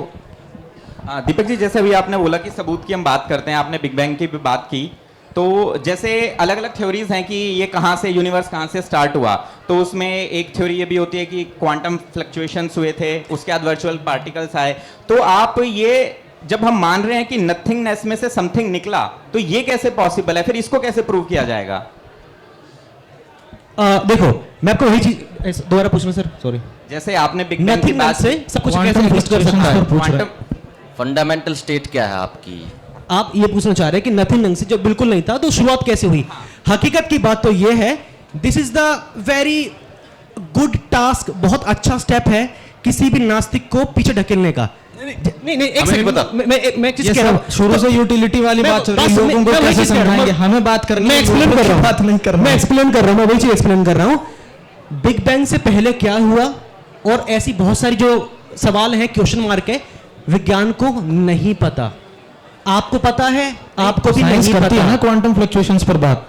मैं वही तो कह रहा हूं, वो रिसर्च कर रही है ना, वो फाइनल स्टेज पे थोड़ी पहुंच गई। उसने कह दिया कि क्वांटम हमें बात करनी है ना, उसने ये थोड़ी, विज्ञान ने ये थोड़ी बोल दिया कि क्वांटम फ्लक्चुएशन जो है वो भगवान है, या फिर इसके पीछे कोई रीजन है, भगवान नहीं कह रहे हैं, हम भी वो नहीं कह रहे हैं। मैं भी आपको सर वही कह रहा हूं, मैं आपसे ये कहना चाह रहा हूं कि उसके पीछे के रीजन के बिहाइंड के बारे में लोगों को नहीं पता। मैं सिंपल एक क्वेश्चन कर रहा हूं, मैं बस 2 मिनट, मैं बस इतना, क्योंकि इन्होंने जो कहा शायद समझ नहीं आया तो मैं समझा देता हूं। आप समझे हैं वर्चुअल पार्टिकल्स क्वांटम फ्लक्चुएशन से निकलने का क्या अर्थ कहा जा रहा है? इस पर कुछ आप कहेंगे? क्या चीज? क्वांटम फ्लक्चुएशंस और वर्चुअल पार्टिकल आप समझ रहे हैं क्या है? आप मुझे बताइए, आप क्या कहना चाहते हैं? आप बताइए, आप मुझे एक्सप्लेन करें, आप क्या कहना चाह रहे हैं उस चीज के वो बारे ये में? पूछना चाह रहे हैं कि क्वांटम फ्लक्चुएशंस से वर्चुअल पार्टिकल इमर्ज हुए, ऐसा बिग बैंग के कुछ मॉडल्स कहते हैं। हाँ। तो इसे आप ठीक मानते हैं, गलत मानते हैं? उन्होंने बस ये पूछा, इसमें भगवान की कहीं बात नहीं आई। नहीं, एक सेकंड अमित सर, बस 1 मिनट, 2 मिनट की, 1 मिनट में कुछ पॉइंट नहीं रख रहा। मैं बस यही कह रहा हूं कि ये डिबेट घूम घूम के वहीं पे जा रही है। हम ये प्रपोज कर रहे हैं कि फिजिकल नेचर या जो मटेरियलिस्टिक रिडक्शनिस्ट हाइपोथेसिस है साइंस की, जो मेटाफिजिकल कमिटमेंट है कि इलेक्ट्रॉन, बोसॉन, फोर्सेस, एनर्जी, इन सब से सब कुछ एक्सप्लेन किया जा सकता है, उसके लिए मैंने ऑलरेडी तर्क दे दिया है कि कॉन्शियसनेस का नेचर, इंफॉर्मेशन का नेचर बहुत डिफरेंट है और वो गैप को हम ब्रिज नहीं कर सकते। बार बार वही पॉइंट उठाया जा रहा है, नहीं हम एक्सप्लेन नहीं कर पा रहे क्योंकि हमने एडवांसमेंट नहीं किया। नहीं, आप एक्सप्लेन कर ही नहीं पाएंगे क्योंकि गैप है बहुत बड़ा। एक मिनट, उन्होंने बहुत अच्छा प्रश्न किया था, वो फिर छूट जाएगा कहीं, तो बाकी मुझे कुछ बात समझ नहीं आएगी क्या बात चल रही है। आपने क्वेश्चन ये किया कि ठीक है हार्मनी है तो एक क्रिएटर है, तो क्रिएटर में भी हार्मनी होगी, और फिर क्रिएटर को भी कोई बनाने वाला होना चाहिए, और अगर क्रिएटर अपने आप हो सकता है तो ये प्रॉब्लम भी सॉल्व हो जाएगी यूनिवर्स वाली, तो फिर क्रिएटर नहीं चाहिए। ये एक बहुत अच्छा प्रश्न है, इसका आंसर होना चाहिए। तो इसका आंसर ये है कि हम ये नहीं कह रहे हैं कि यूनिवर्स को ईश्वर ने बनाया। जब हम बनाया कहते हैं ना, तो ये बहुत ही लेमन टर्म में यूज करने के लिए कह देते हैं, लेकिन अगर बात और गहराई से आएगी तो मैं ये नहीं कह रहा हूं कि यूनिवर्स का प्रोडक्शन ईश्वर ने किया है, मतलब कुछ नहीं था और उससे कुछ बना दिया। कुछ बनाया नहीं है, कुछ प्रोड्यूस नहीं किया है। जो यूनिवर्स का इनिशियल मटेरियल होगा, जो भी उसका फंडामेंटल कॉज होगा, इसमें ताली बजाने की क्या बात है? बेसिकली इंटेंशन का बात कर रहे हैं। हाँ, मैं आ रहा हूँ, धीरे धीरे आ रहा हूँ मैं।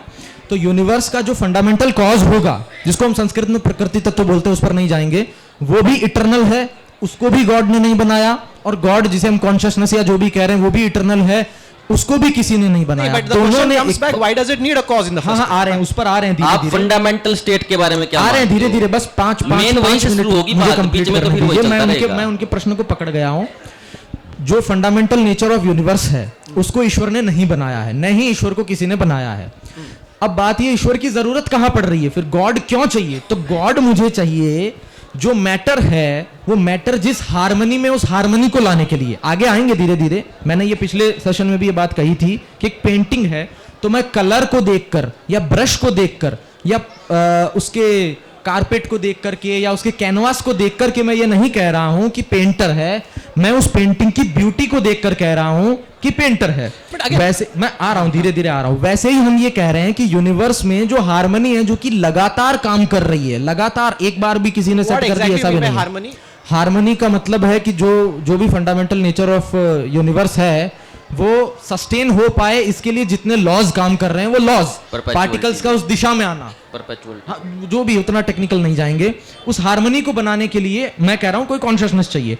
अब जो कॉन्शियसनेस है, उसमें न तो कोई क्रिया हो रही है और न ही उसमें कोई हार्मनी है। हम जिस कंसेप्ट ऑफ गॉड पे, क्योंकि यहां मैं कंसेप्ट इसलिए ला रहा हूं क्योंकि आपका आंसर तभी आएगा, हम जिस कंसेप्ट ऑफ गॉड पे मान रहे हैं, वो कॉन्शियसनेस इटर्नल भी है और अविकारी है, मतलब उसमें कोई चेंज आता ही नहीं है, तो उसमें कोई हार्मनी नहीं है। तो मुझे हार्मनी के लिए चाहिए गॉड। जो हार्मनी का डेफिनेशन है, मुझे नहीं समझा। Harmony is very subjective thing, right? One can say the world, the universe is disharmonious because so many destructive things are happening. ठीक है, मैं इसको समझाऊं या कोई और बोलेगा? मैं बोलूंगा। ठीक है, आप बोलिए, फिर मैं लास्ट में लूंगा। देखो, काफी लंबी गैप मिल गया, मैं अपने पॉइंट्स भूल गया यार बीच में 2-3। ठीक है, पहले जो मोहित पूछ रहा था कि वो क्वांटम के बारे में, पहले मैं आप सबके सब को ये एक बात ध्यान रखें, हम कभी डिस्टिंक्शन करते नहीं, आज तक मैंने डिबेट में नहीं सुना। देखिए, 3 प्रकार की साइंटिफिक थ्योरी होती है। पहले वाली वो है जो कि गलत हो चुकी है। पहले मानते थे कि दुनिया धरती बीच में है और बाजू वाली है, उसके बाजू सारा यूनिवर्स घूमता है, गलत हो गई है, प्रूव हो गई है।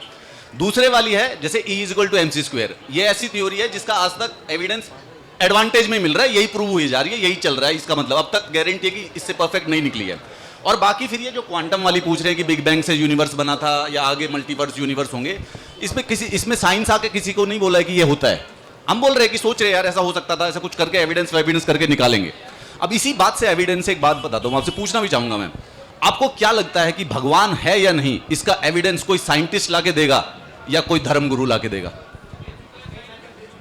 अगर इसका आंसर कि भगवान है या नहीं वो भी लास्ट में निकालेगा साइंस ही, वो भी कोई लैब ही, कोई हेड्रॉन कोलाइडर वाली लैब जो कि वो बेसिकली एटम को बर्स्ट करती रहती है, वो ही कहीं से निकालेगी। क्योंकि देखो, धर्मगुरु तो सारे के सारे हमें बता के चले गए। ये भी तो एक बिलीफ ही हो गया जो आप बोल रहे हैं, जस्ट एक सेक ऑफ आर्गुमेंट के लिए बोल रहा हूं। Not sake of the argument, क्योंकि धर्मगुरु तो आ चुके हैं ना पिछले 3000 सालों से। बुद्ध भी आ गए, महावीर भी आ गए, जीसस, धर्मगुरुओं से बात करिए ना, बुद्ध भी आ बैठे हैं, बुद्ध भी आ गए, महावीर भी आ गए, दयानंद सरस्वती भी आ गए, जीसस भी आ गए, मोहम्मद भी आ गए, गुरु नानक भी आ गए। धर्मगुरु तो आके चले गए हैं और हमेशा इस प्रकार से ऐसा उन्होंने आंसर भी दे दिया, हमारा क्लेम ये आंसर दे दिया है।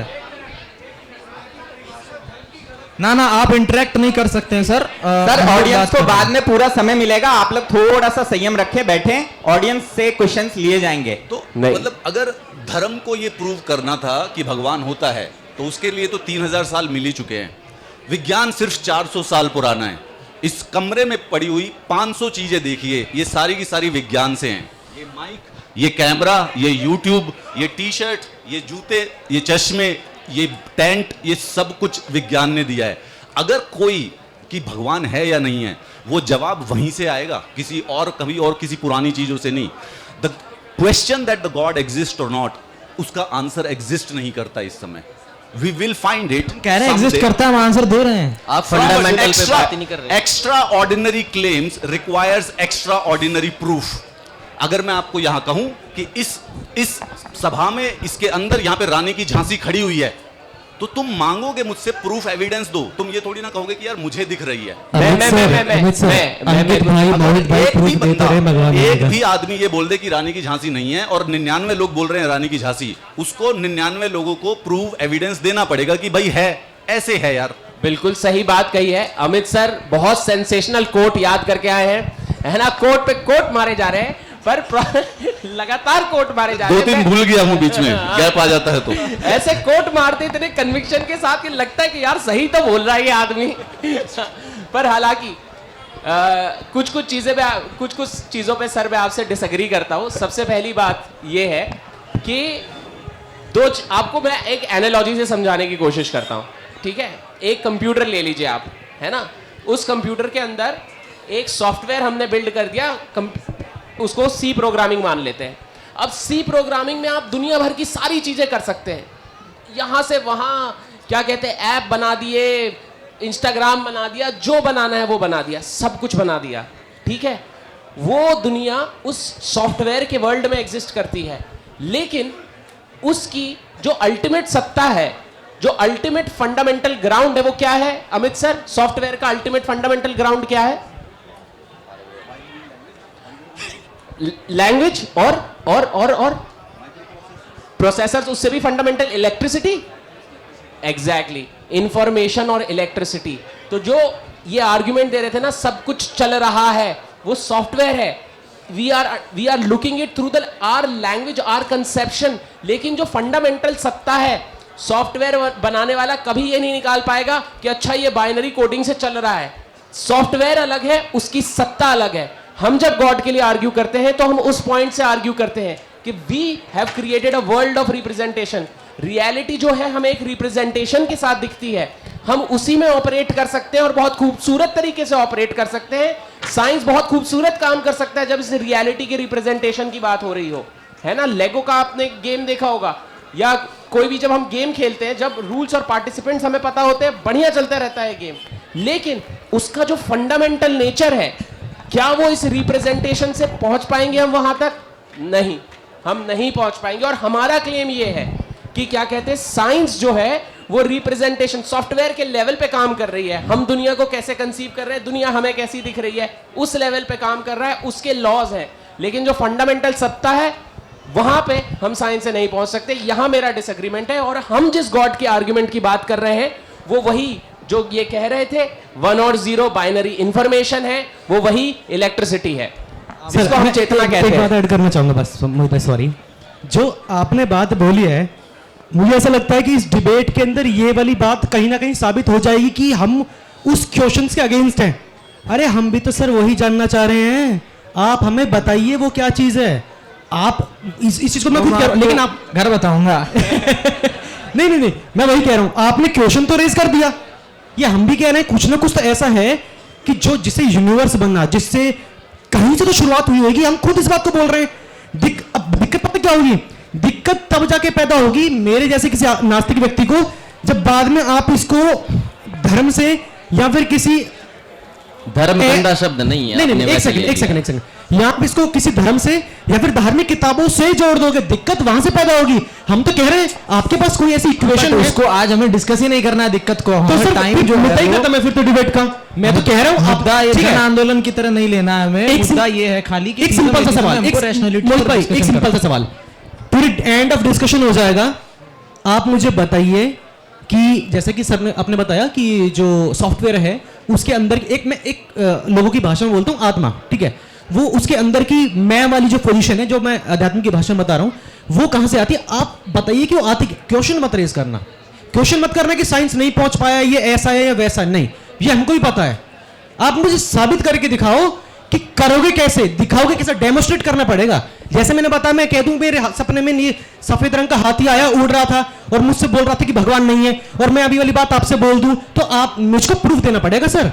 तो हम वही तो दे रहे हैं ना, हम वही तो कह रहे तो सर हैं। आप क्वेश्चन रेज कर रहे हैं, आपने ना, अभी ना, तक ना, क्वेश्चन ना, रेज किया question raise नहीं है, कर आपने रहे हैं, ये नहीं answer बताया दे रहे हैं। कि मैं तो खुद कह रहा हूँ उसके पीछे कोई पावर है। क्वेश्चन किया हमने, आंसर दे रहे आंसर हैं। दिया है। आंसर दे रहे हैं दीपक जी। और पहली बात, बेसिक्स ऑफ फिलोसफी में ये है कि कुछ चीजों को आपको बाय ब्रूट लेना पड़ता है, बाय ब्रूट फोर्स लेना पड़ता है, उसको फंडामेंटल अज्यूम करके दुनिया को एक्सप्लेन करना पड़ता है। This is metaphysics, this is philosophy. मैं मेरे को एक लास्ट बात, पाँच एक लास्ट मिनट, बात, एक पाँच मिनट। लास्ट बात, मैं फिर और- आराम से बात कर रहा और साइंस में भी हाँ, हूँ। मैं लास्ट बात कह रहा हूँ, इस बात से मैं पूरा एग्री हूँ। जो भी धर्म ग्रंथों में या फिर जो भी फिलोसफर्स रहे हैं, विज्ञान की शुरुआत फिलॉसफी से ही हुई है। लोगों ने सोचा है, क्वेश्चन रेज किया है, उसके बाद उन्होंने उसके ऊपर रिसर्च करना स्टार्ट किया है, अलग अलग इक्विपमेंट्स बने, सारे काम किए। ये सही तरीका था विज्ञान के ग्रो होने का। फिलॉसफी बहुत इंपॉर्टेंट है, आप ये मत समझना मैं मना नहीं कर रहा हूं, बहुत इंपॉर्टेंट है जो भी बात कही गई है। लेकिन फिलॉसफी में बहुत सारी बातें लिखी है कि ईश्वर ऐसे आया या फिर ऐसे आया, और उसके लिए मैं बस कि भाई मैं मेडिटेशन कर रहा हूं कि भाई अब भगवान को मिल जाए, नहीं। आपको फिजिकली आपको प्रूफ करना पड़ेगा any how, otherwise most welcome. आने वाले मैं दीपक की बात पे build up गॉड करना बाय चाहता हूं। डेफिनेशन फिजिकल नहीं तो उसको मैं फिजिकली दीपक कहां से की बात prove पे- करें? तो यही तो इसी चीज का तो आस्तिक लोग फायदा उठाते मैं हैं। दीपक की बात को बिल्डअप करना चाहता हूं। दीपक ये कह रहा है कि भगवान की परिभाषा जितनी आप सबको पता है, जितनी इनको पता है, वो आपने सीखी कहां से है, कौन सी वाली किताब से? देखिए, अगर मुझसे कुछ भी पूछा जाएगा, मैं पहले आपको वो किताब दिखाऊंगा जहां से वो सीखा, E=mc², और फिर मैं उसका एक डेमोन्स्ट्रेशन भी दिखाऊंगा कि इसको यूज करके ये कर देंगे, और प्रिडिक्टेबिलिटी है कि 100% हर बार यही होगा। आप सर अगर दो भगवान बात की परिभाषा या तो वेदों से आई है, वेद से आई है, या फिर बेसिकली किसी दूसरे धर्म ग्रंथ से आई है। इसके अलावा और कोई हो तो बताओ कहीं से, और इसके अलावा कोई तीसरी किताब हो तो। देखिए कॉमन ये सेंस, ना कॉमन सेंस। ऑडियंस से बाद में इंटरेक्ट करेंगे सर, ऑडियंस से बाद में। देखिए, पॉइंट अच्छा था। कॉमन सेंस से भगवान की परिभाषा आई है, कॉमन सेंस से भगवान ना होने की भी परिभाषा आई है। फिर तो मेरी उसी पर common तो sense- लड़ रहे हैं हम लोग, उसी पर तो बहस करनी है, क्योंकि धर्म ग्रंथ भगवान पर की हम- परिभाषा सिर्फ वेद और धर्म ग्रंथों में है, और या फिर इंसान जब अनएक्सप्लेन्ड चीजों को एक्सप्लेन करने की सोचता है। जब मेरी माँ को लगता है कि मैं रात को घर क्यों नहीं आया, तो उसे भगवान याद आता है, क्योंकि उसको पता थोड़ी ना है कि मैं बेसिकली पढ़ रहा हूं या मेरा एक्सीडेंट हो गया। तो जब चीज समझ में नहीं आई तो भगवान आ गया। तो परिभाषा अगर वेद से आई है, तो फिर हमें फिर कुरान भी मानना पड़ेगा, क्योंकि उसमें भी भगवान की परिभाषा है। फिर हमें जेंड अवेस्टा भी मानना पड़ेगा, फिर हमें बाइबल भी माननी पड़ेगी। 3000 ऐसी किताबें हैं पूरी की पूरी विश्व में जो कि भगवान की परिभाषा देने की कोशिश कर रहे हैं। जवाब सेकंड दूंगा मोहित जी। देखिए ऐसे कोई बात दयानंद सरस्वती जी ने भी कहा है कि वेदों में कई परिभाषाएं गलत है। दयानंद सरस्वती जी वेदों की प्रिंसिपल को मानते हैं, वो कहते हैं कि मोनोथिज्म। नहीं, ये एक बड़ा स्टेटमेंट। अरे सर वो अरे गलत जगह पे गलत बात बोल दी हमने तो यार। ब्रह्म अल्टीमेट रियलिटी है। धर्म और उसमें ना जाके डिबेट इस चीज पे, जो आपकी एक्सपर्टी नहीं है वो जोन में क्यों जाना है? हाँ, दयानंद जी ने यह कहा था कि वेद हमारे इनफेलिएबल हैं, जो असली अल्टीमेट ट्रुथ है वो वेद में होता है, और वो एक सिंगल ब्रह्म में यकीन करते थे। और उन्होंने कहा था कि जो ईश्वर, जिसको हम जैसे भगवान या गॉड कहते हैं, वो उसकी रिप्रेजेंटेशन है, उसके प्रतिबिंब है। भगवान दयानंद सरस्वती की यही तो बात है कि भाई जो हमारा असली जो ट्रुथ है वो वेद में है।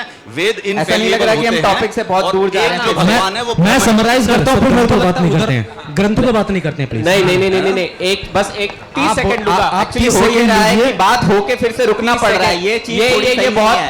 ये बहुत कॉमन आर्ग्यूमेंट है। अंकित भाई, अच्छा, आप बोलो। वेदों का डेफिनेशन मानू के कुरान का डेफिनेशन मानू के फिर क्या कहते हैं बाइबल का डेफिनेशन अरे भाई तर्क है, उसका किस दिन इस्तेमाल करोगे? देखो, सारे पढ़ो, तर्क लगाओ, और फिर वो लो जो तुमको सबसे ज्यादा तार्किक लगता है। अगर धर्म ने अभी तक तर्क लगाया होता सर। ये तो वैसी बात हो गई कि अच्छा मैं क्या कहते हैं ये मानूं कि धरती को 5वें दिन किसी ने बना दिया था, या ये मानूं कि नहीं एक फंडामेंटल ग्राउंड है, एक एग्जिस्टेंस है, एक चेतना है जो हम सबके अंदर है, जो स्वतः प्रमाणित है। दुनिया में मैं किसी चीज और को प्रमाणित नहीं कर सकता अपनी चेतना के अलावा। उसको छोड़ के मैं ये मानूं कि भगवान बैठ के क्या कहते हैं, आप कुछ बोल रहे हैं? आपकी लाइनें भूल गया, क्या बोली थी इतनी सारी। आपने कहा यदि धर्म तर्क को मानता है तो मैं ये कह रहा हूँ, आपने जो बताया कि हमें धार्मिक किताबें पढ़नी पड़ेंगी और उसके बेसिस पे करना पड़ेगा। तो अगर धर्म के बेसिस पे हम सारी चीजें कर रहे होते तो अब तक कर चुके होते। धर्मों से केवल फिलॉसफी ली गई है, लोग इंस्पायर हुए हैं, इस बात में कोई वो नहीं है। लेकिन हम तब उसको सुपीरियर मानो आप, जब धर्म के अंदर की कोई इक्वेशन का इस्तेमाल करके पूरा इक्वेशन हमने इस्तेमाल कर लिया, सारे काम कर लिए और एक रॉकेट बना के खड़ा कर दिया। ये तो ऐसा वही नहीं हुआ वाली है। बात हो गई कि मम्मी को सुपीरियर मानूं कि पापा को, मतलब दोनों के अपने अपने फंक्शन है। एक मिनट, ये फिर वो वहीं जा रही है बात, इस पर बात फिलॉसफी पे हो नहीं रही है। नहीं, मैं आता हूँ। एक सेकंड, मैं इसलिए बोल रहा हूँ, मैं धर्म की वो बात इसलिए नहीं कर रहे हैं। आप जब फिलोसफी की बात करेंगे तो धर्म ग्रंथों में फिलोसफी है, आप मानेंगे ना? बस तो हम फिलोसफी की बात कर रहे हैं। अब मैं फिलोसफी बार बार बोलूं या धर्म बोलूं, बात एक ही है। जो भी है, हाँ ठीक है। देखो मैं दो चार बात कहता हूँ, फिर लक्ष्य जी बोले, क्योंकि हाँ मुझे लग रहा है वो ज्यादा एथिज्म को अच्छे से रिप्रेजेंट कर पा रहे हैं, तो वो करें। जैसे एक सर ने एक बात बोली थी लक्ष्मी बाई, रानी लक्ष्मीबाई वाली, कि रानी लक्ष्मीबाई यहाँ पर है तो आपको इसको प्रूव करना पड़ेगा, एक्सेट्रा एक्सेट्रा। तो इसको आप क्या बोलेंगे, फॉर्मल लॉजिक में बताइएगा। न्याय दर्शन में एक हेतुआभास नाम से एक दोष है कि हमने एक उदाहरण दिया कि ऐसा ऐसा है, तो उससे हम कोई चीज़ प्रूव करना चाह रहे हैं। ठीक है, मैंने मान लिया कि यहाँ पर रानी लक्ष्मीबाई का किसी ने क्लेम कर दिया, उस बात से हमारे क्लेम का क्या रिलेशन, हम हमारे क्लेम का कितना जस्टिफिकेशन दे रहे हैं, उस पर बात होनी चाहिए, पहली बात। ठीक। दूसरी बात, जो धर्म ग्रंथ की आपने कही कि हम जो भी गॉड की परिभाषा मान रहे हैं वो वेद से आई है या किसी न किसी धर्म ग्रंथ से आई है। इससे कोई फर्क नहीं पड़ता कि गॉड एग्जिस्ट करता है या नहीं करता है, कोई फर्क नहीं पड़ता। इससे क्या फर्क पड़ता है? तो हम इसी चीज पर डिस्कस करें जिससे फर्क पड़ता है कि गॉड एग्जिस्ट करता है या नहीं। क्योंकि फिर आप कहेंगे नहीं वेद में ये भी समस्या है, फिर हम कहेंगे नहीं नहीं है, फिर वो बात श्लोकों पर चली जाएगी, अर्थों पर चली जाएगी। और आप सभी ने इस डिस्कशन से पहले ये सूचित किया था कि वेदों में आपकी एक्सपर्टीज नहीं है, आप संस्कृत में शास्त्रों पर वैसे बात नहीं करेंगे, और हम करना भी नहीं चाह रहे थे। तो हमें बात करनी है थीज्म एथिज्म पर। आप इस दृष्टिकोण से मत देखिए कि नहीं ये लोग वेद को मानते हैं तो ये वेद पर ले जाएंगे, तो मैं पहले ही वेद पर बहस कर लूं। वो एक डिस्कशन होना चाहिए, और करेंगे, हर साल ऐसा डिस्कशन होता है, और कहीं कर लेंगे। आज हम थीज्म एथिज्म पर बात कर लें। जो हमने फिलॉसफी रखी उसके ऊपर उन्होंने कुछ क्वेश्चंस किए हैं, वो अभी तक आगे बढ़ने चाहिए थे। आप बोलिए। सो मोहित, जब इन्होंने मुझे डिबेट के लिए बुलाया था, पिछले 3 दिन इनके बड़े बड़े डिबेट हैं यूट्यूब में, 3-3, 4-4 घंटे पता नहीं क्या बात करते रहते हैं। मोहित के इतने सारे डिबेट देखे, अंकित भी पता नहीं क्या क्या बोलते रहता है डिबेट में, ये वर्ड वो वर्ड। बहुत कुछ सीखने को मिला, स्पेशली बिकॉज मैं ना साइंस बैकग्राउंड से नहीं आता हूँ, ये दोनों शायद फिजिक्स वाले, इतने फिजिक्स के वर्ड्स बोले। हर एक बात को मैं गूगल सर्च करके देख रहा हूँ क्या मतलब है इसका, क्या मतलब है। खैर मुझे बहुत सारी चीजें सीखने को मिली। इसी बात पे जैसे आपने डिबेट के स्टार्ट में बोला था, अब आप मानते नहीं हो कि science is the ultimate, right? तो उसी असर्शन के साथ, और आप कह रहे थे कि नथिंगनेस का डेफिनेशन से विल इट बॉल पॉइंट्स, बात वहीं से शुरू होगी। हाँ, तो आपका एक एक्सियोमेटिक ट्रूथ है दैट नथिंगनेस से समथिंगनेस आया, राइट? नहीं, हम नहीं मान रहे, हम हम नहीं मानते हैं मानते। ऐसा नहीं होता है। हाँ, मेरा मानना है कि there was no nothingness, there was something always existing something. सिर्फ हाँ। और मेरा ये मानना है हाँ, तो उसका यूनिवर्स, नेचर क्या है? तो I am saying the universe is self बात सफिशिएंट, पूरी डजंट करने रिक्वायर अ गॉड। सो मेरा आर्गुमेंट लंबा बोलिए। हाँ, ये जो ब्रह्मांड है, ये दुनिया है, इतना प्यारा है, इतना हार्मोनियस है, इसको भगवान की कोई जरूरत ही नहीं है। जैसा चल रहा है चलते रहेगा, हम माने नहीं माने, भगवान हो। देखो भगवान होने की क्या जरूरत है? दुनिया जैसा है, लोग पैदा हो रहे हैं, सब कुछ ठीक से हो रहा है। अगर हम कहते हैं नहीं नहीं ये दुनिया इतना विचित्र चीज है, इसको समझाने के लिए हमें भगवान की जरूरत है, अगर दुनिया इतना विचित्र है तो भगवान और कितने विचित्र होंगे उनको समझाने के लिए, उनके ऊपर और एक भगवान चाहिए होगा, फिर वो भगवान और कितने विचित्र होंगे उनको समझाने के लिए और एक भगवान चाहिए होगा। तो हम कह रहे हैं कि इस दुनिया को चलने के लिए क्रिएटर की जरूरत है, तो वो क्रिएटर को किसने बनाया? तो मेरा सवाल यही आके खत्म होता है। उसका फिर मैंने आंसर दिया था। उस पर भी जो आप बोलना चाहते हैं वो एक साथ बोल लीजिए। नहीं अभी हो गया उनका, हो गया। आप it's more of a dialectic ना। हाँ, पहले फिर तो मैं काफी ये बहुत बहुत अच्छा सवाल पूछा है लक्ष्य भाई ने। तो ये जनरली कहा जाता है कि गॉड का अगर हम मतलब गॉड हमारा कॉज है, तो क्या कहते हैं गॉड का कॉज कौन है? आप यही वाला आर्ग्यूमेंट परफेक्टली लेके आना चाहते, बट नहीं, this is not the complete argument. कभी किसी ने हिस्ट्री ऑफ फिलॉसफी में, चाहे आप न्याय दर्शन देख लीजिए, वेस्टर्न फिलॉसफी देख लीजिए, ये आर्ग्यूमेंट वैसा नहीं है। ये आर्ग्यूमेंट का ओरिजिनल प्रेमाइस ये है, anything that begins to exist in time must have a cause. For example, जिसकी भी उत्पत्ति समय में हुई है उसका कॉज होना चाहिए। But why are we assuming that it has a start? Why can't we assume it was always existing? Exactly जैसे कि आपने कहा कि यूनिवर्स का हम स्टार्ट क्यों माने, हम तो मान सकते हैं यूनिवर्स एटर्नली एग्जिस्टिंग था, हाँ। है ना? उसके लिए आप universe, what do you consider as universe? First of all you have to answer that. मतलब Matter, the material world. हाँ, the material world, right? But we have evidences from big bang Big Bang is scientific speculation. I don't trust that. You don't trust that. आप अगर ये कह रहे हैं कि matter जो है वो अगर एटर्नली एग्जिस्टिंग है, नहीं, बिग बैंग इज अगेन, देखो, big bang again as a theory, it's a philosophical theory, right? We don't have any physical proof per se. So big bang is scientific बिल्कुल सही है, स्पेकुलेशन. बिल्कुल सही है, So बिल्कुल what सही I'm है. saying is, I don't necessarily believe in the Big Bang. I don't know. What I'm saying is, the world as we know it, material world, पहले exist करता था, अभी भी exist करता है, exist करते रहेगा. It doesn't ये आप हमारी साइड से डिबेट कर रहे हैं ना, हम भी तो यही कह रहे हैं. हम भी तो वही कह रहे हैं. Exactly. Clapping big bang speculation नहीं, बिग बैंग साइंटिफिक है. नहीं, आप कहें तो मैं कुर्सी यहाँ लगवाऊं. अमित जी आप लक्ष्य जी, प्रॉब्लम ये है कि आप उस मैटर को डिफाइन कैसे करते हैं. अगर आप उसे सिर्फ मैटर कह देंगे इलेक्ट्रॉन बोसॉन की तरह, तो फिर हार्ड प्रॉब्लम ऑफ कॉन्शियसनेस आ जाएगी. अगर आप कहेंगे नहीं, वो दो चीजों से बना है, मैटर और कॉन्शियसनेस, तो सांख्य आ जाएगा, और फिर तो वही बात हो जाएगी जो हम हमेशा से कहना चाह रहे थे. हम तो कह ही रहे हैं कि जो मैटर है वो नित्य है, मतलब इटर्नल है, उसमें कोई प्रॉब्लम नहीं है. So again, the point is, if matter is eternal, हाँ, अगर वो पहले था, चले आ रहा है, तो what is the need for a creator? It never started. Arrangement harmony, उसको हम आगे डिबेट उस पर होनी चाहिए. हाँ, तो what do you define by this harmony? I'm what curious. आप जवाब दो फिर इसका. ठीक है, मैं इसका जवाब देता हूँ. आप देंगे पहले? आप दीजिए, फिर मैं बोलता हूँ. बहुत अच्छा टॉपिक रेज किया, उस पर ही बात होनी चाहिए और उस पर भी एविडेंस वही की बात फाइन हम ट्यूनिंग करते है, वही हाँ, फाइन ट्यूनिंग. वही फाइन ट्यूनिंग है. तो ये कहते हैं कि मैटर अगर एटर्नली एग्जिस्टिंग है, तो matter has a certain capacity to be arranged in a certain way. What do you mean? I let me explain that. हाँ, वो दिखाते हैं अभी. थॉमस एक्वेनियस का आप अगर आर्गुमेंट देखेंगे, विच इज हायरार्किकल कॉजेशन, कि मैटर है और आप हैं, मैं हूं, दीपक जी हैं, ये एक टेबल है, एक ग्रेविटेशन का लॉ है जो हम चीजों को सस्टेन कर रहा है. एक डेफिनेट क्वेश्चन लक्ष्य जी ये आता है ना कि आप इस पर्टिकुलर फॉर्म में ऐसे क्यों एग्जिस्ट करते हो, राइट? हाँ, सुनिए, मैं बस 1 मिनट इसको कंप्लीट ही कर रहा हूं, आपकी तरफ से ही बोल रहा हूं. हम इस पर्टिकुलर फॉर्म में कैसे आते हैं? कुछ लॉज हैं जो वैसे काम कर रहे होंगे. गहरा सवाल ये उठता है कि वो लॉज वैसे क्यों हैं? हम कुछ और भी तो हो सकते थे, या हम जिस पर्टिकुलर फॉर्म में आए हैं, is it a matter of chance only? अगर आप ऐसा कहते हैं कि it's a matter of chance, then we have a very strong argument from fine tuning, कि चाहे आप नेचुरल लॉज ले लें. देखिए, मैटर को तो अरेंज होना ही है. आप ये कह सकते हैं मैटर अरेंज हो रहा है by natural laws, right? Matter eternal है, natural laws Basically, parameters could be anything, right? हाँ. Natural law, matter, natural laws, eternality, और हम आ गए. परफेक्ट लगता है यहां तक सारा गेम. लेकिन जैसे ही क्वेश्चन हम ये करने बैठ जाते हैं कि ये जो एटर्नल लॉज हैं, they had to have a particular value, they had to be in a particular way so that we could exist. It seems like they have been designed.